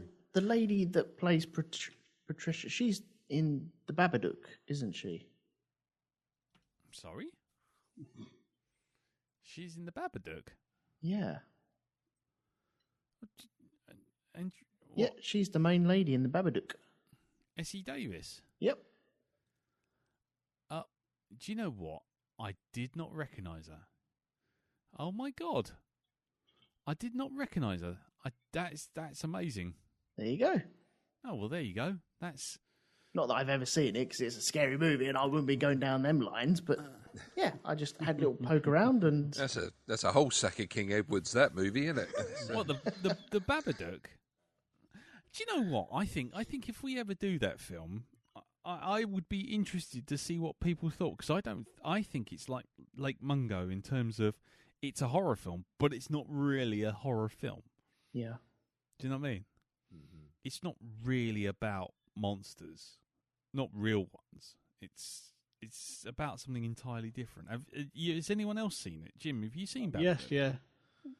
Yeah, I'd agree with that, actually. Mm. Yeah.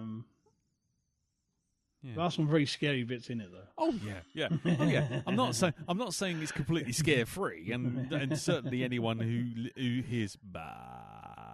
Get your goose fat ready. That's what I'd say. Oh yeah, definitely. Yeah. Duck.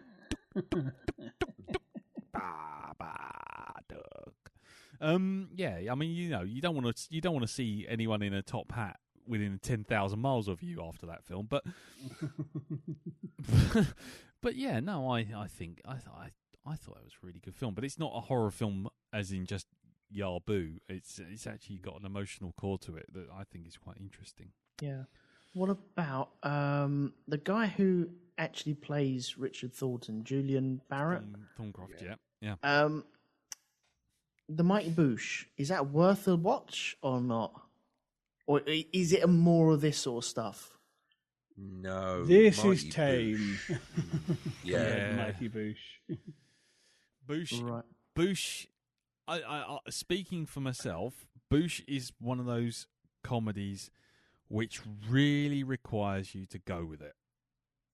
I've always found, again, with Mighty Boosh, that it's one of those that you'll watch it the first time and you'll go, "What on earth is this?"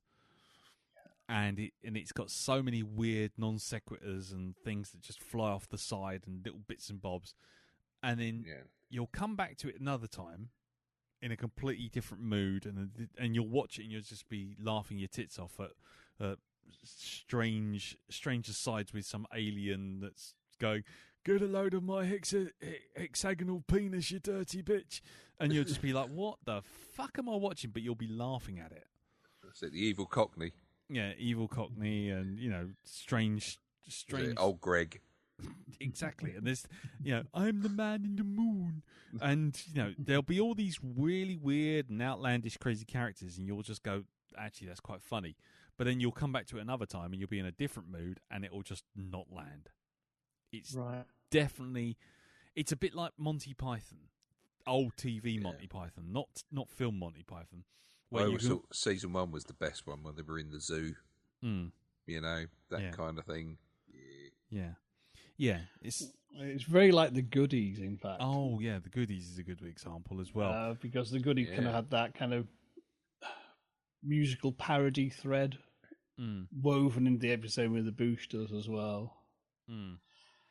Yeah, so there'll be episodes which are bang on for you, and you'll just go, "That's really hilarious," and then you'll come back saying to everyone, "Here, come watch this," because the last one was fucking brilliant, and everyone will just sit there blank faced looking at you, going, "What the fuck is this?" While you're looking at it, going, "What the fuck is this?"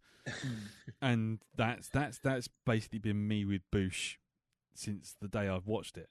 I know it's good, I know it's funny, but it's only funny and good when I watch it in a particular mood, willing to watch it, if you know what I mean. Mm-hmm. So I think you might have trouble with it, sir, if I could be so bold.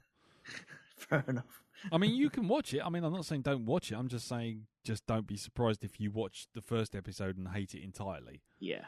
And then the next episode you watch and think, yeah, actually that was all right. And then you watch the third episode and you think, what the fuck was that? Yeah. Because it's experimental in a lot of ways. I like the musical numbers in it though that they do in it, and they do the little rapping parts and stuff like that. Yeah, I can't remember what they fucking call. What do they call the? Oh, Jim. Remind me. What do they call their little crimping? Crimping. That's it, yes. Crimping.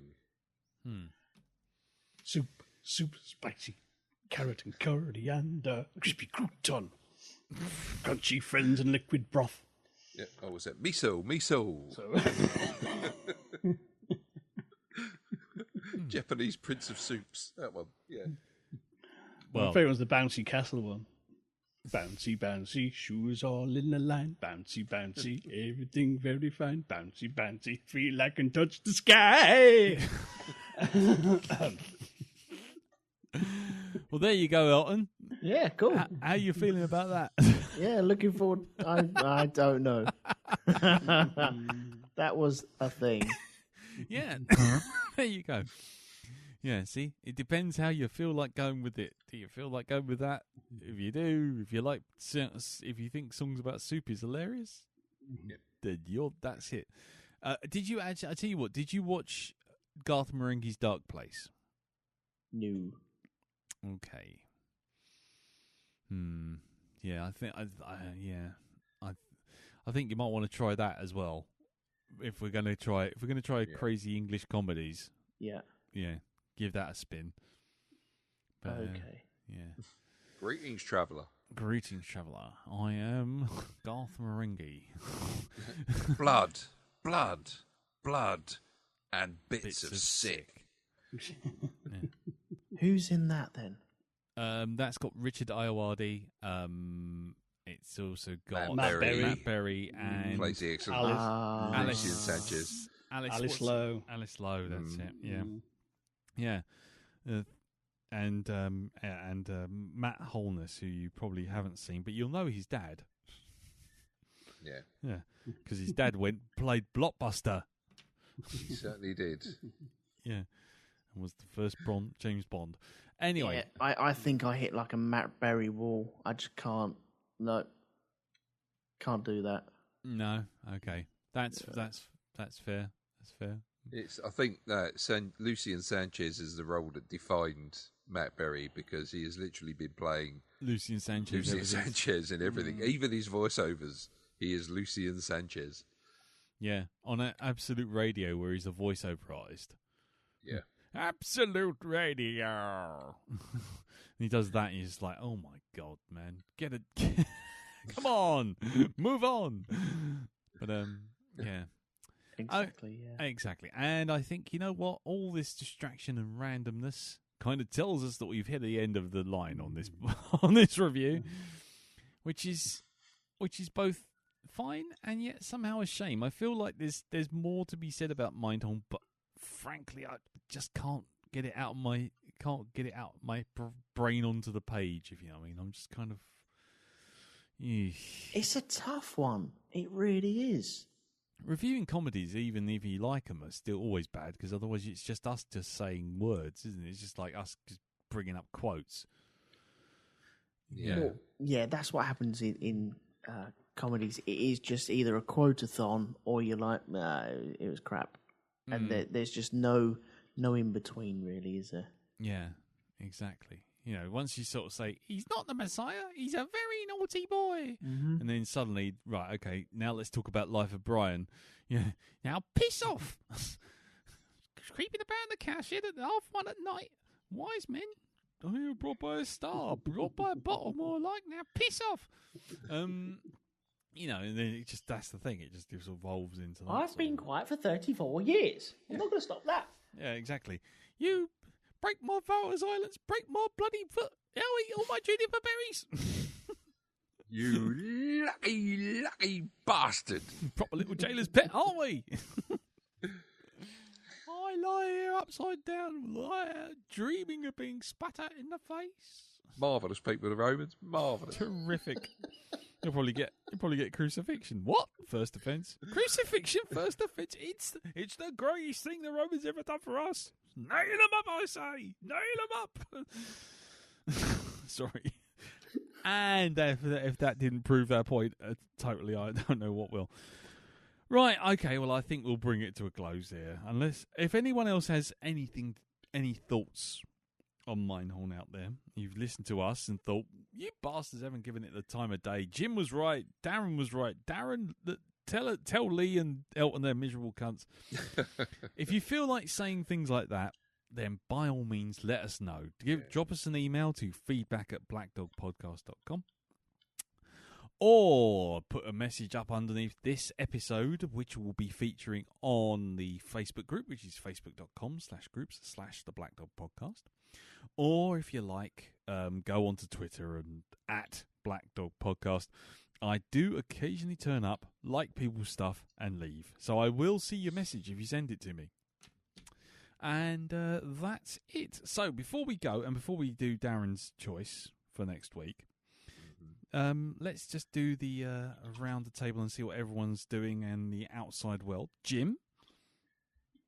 Yes, well, I've just dropped an episode in which I thanks to the magic of Clean Feed, that make these things possible and not a nightmare, an interview with the author of a new book on the Box of Delights. Nice. Philip Errington was a lovely man to talk to. Mm-hmm. And everything worked for a change. More thanks to other online voice services. Yes. God bless Clean Feed.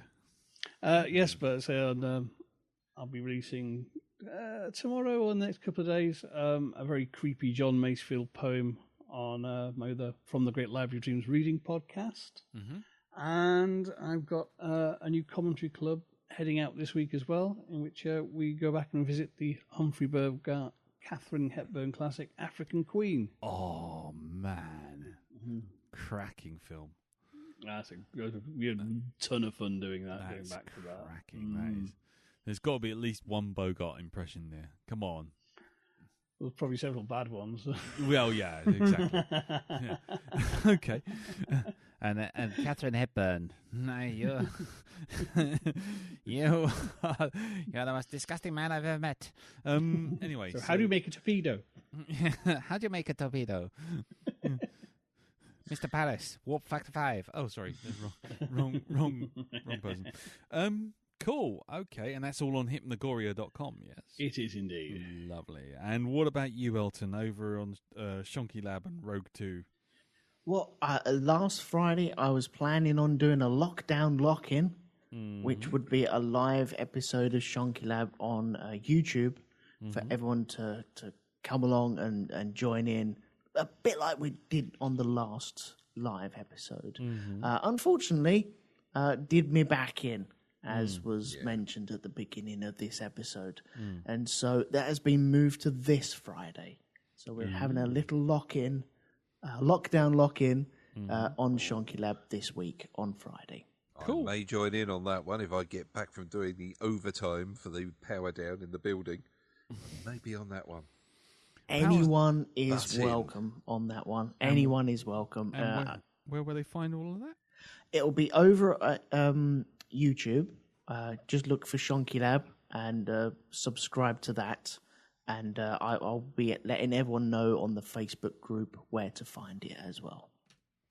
Brilliant. Okie dokie.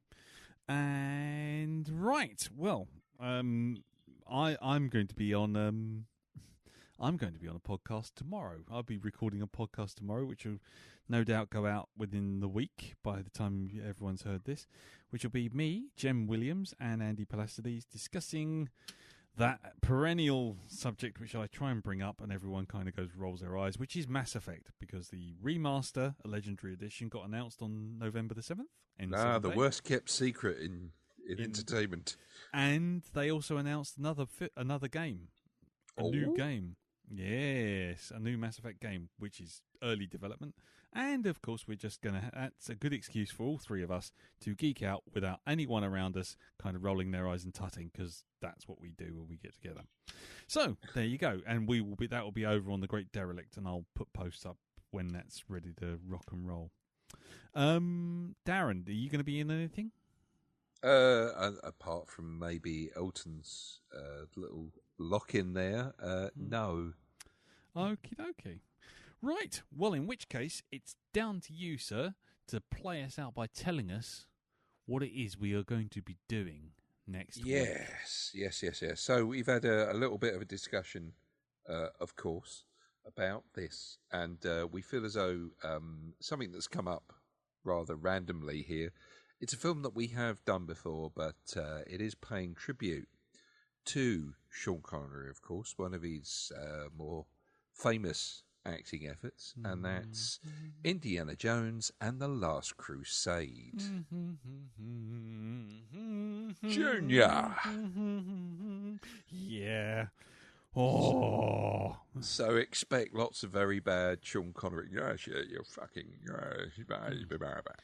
Junior, the floor's on fire, and the curtains, and the walls. Our situation has not improved. Right. I love this film. I think we all need something like this during the lockdown and stuff like this. This is, it's one of them. It's one of those free pass movies, I think. Yes, definitely. So that'll be Indiana Jones and the Last Crusade. I will do the obligatory thing. I'm not expecting anyone to say no at this point, but we'll say, Jim, have you seen this film before? Yes. And did you like it? Yes. There you go. Are you looking forward to watching it again?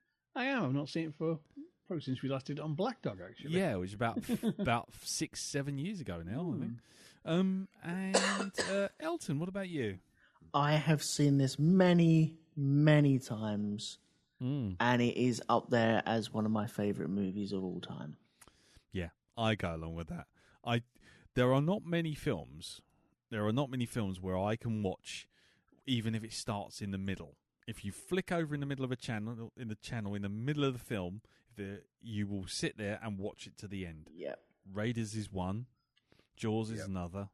This is the third one. I don't even think Alien or any of the Star Trek movies or any of the Star Wars movies qualify in that group. Not anymore. No, definitely not. Not even Star Trek 5. Definitely not fucking Star Trek 5. Star Trek 5. I've now thanks to that last podcast, thanks to the broadcast, I now know for certain there is no way I'm ever watching that film from start to finish again in my lifetime. I know. I just know because if I ever do, I will literally have run out of everything on earth to watch. So, yeah, I'm not going to ever watch Star Trek 5 ever again. That was the last time in my entire lifetime. And if I do change my mind at any point, I think that's probably a suicide note. So, anyway, yes, Indiana Jones and the Last Crusade, arguably the finest of the two films that ever came out. But, opinions vary. We will discuss this next week. If anyone has any thoughts or anything they want to send in. I know we normally ask for it in the week before, or week after, sorry. But given it's a Sean thing, if anybody feels like chipping in, then by all means do so, and we'll read them out throughout the review. Again, send them to feedback@blackdogpodcast.com and join the Facebook group, which is facebook.com/groups/theblackdogpodcast, or Twitter us at blackdogpodcast. So there you go. Get your voices ready. Yeah. And yes, well, maybe we'll play some Peter and the Wolf as well. If you've never heard that, you should listen to that. Sean Connery starts off quite low, and then by the end of it, he's talking about killing the fucking wolf. But yes, goose-stepping morons like you should try reading books instead of burning them. Oh my God, it's going to be a quote-a-thon. Right, so thank you very much for listening. Thank you, Darren. Thank you, Jim. Thank you, Elton. No problem. You're welcome. And thank you, everyone, for listening. Stay safe. And, do keep your fridges at -85 just in case you need your COVID vaccine. And, and we shall see you here all next week for Indiana Jones and the Last Crusade. You have chosen wisely. Till then, take care. Tatty bye. Bye-bye. Bye-bye. Ta-da.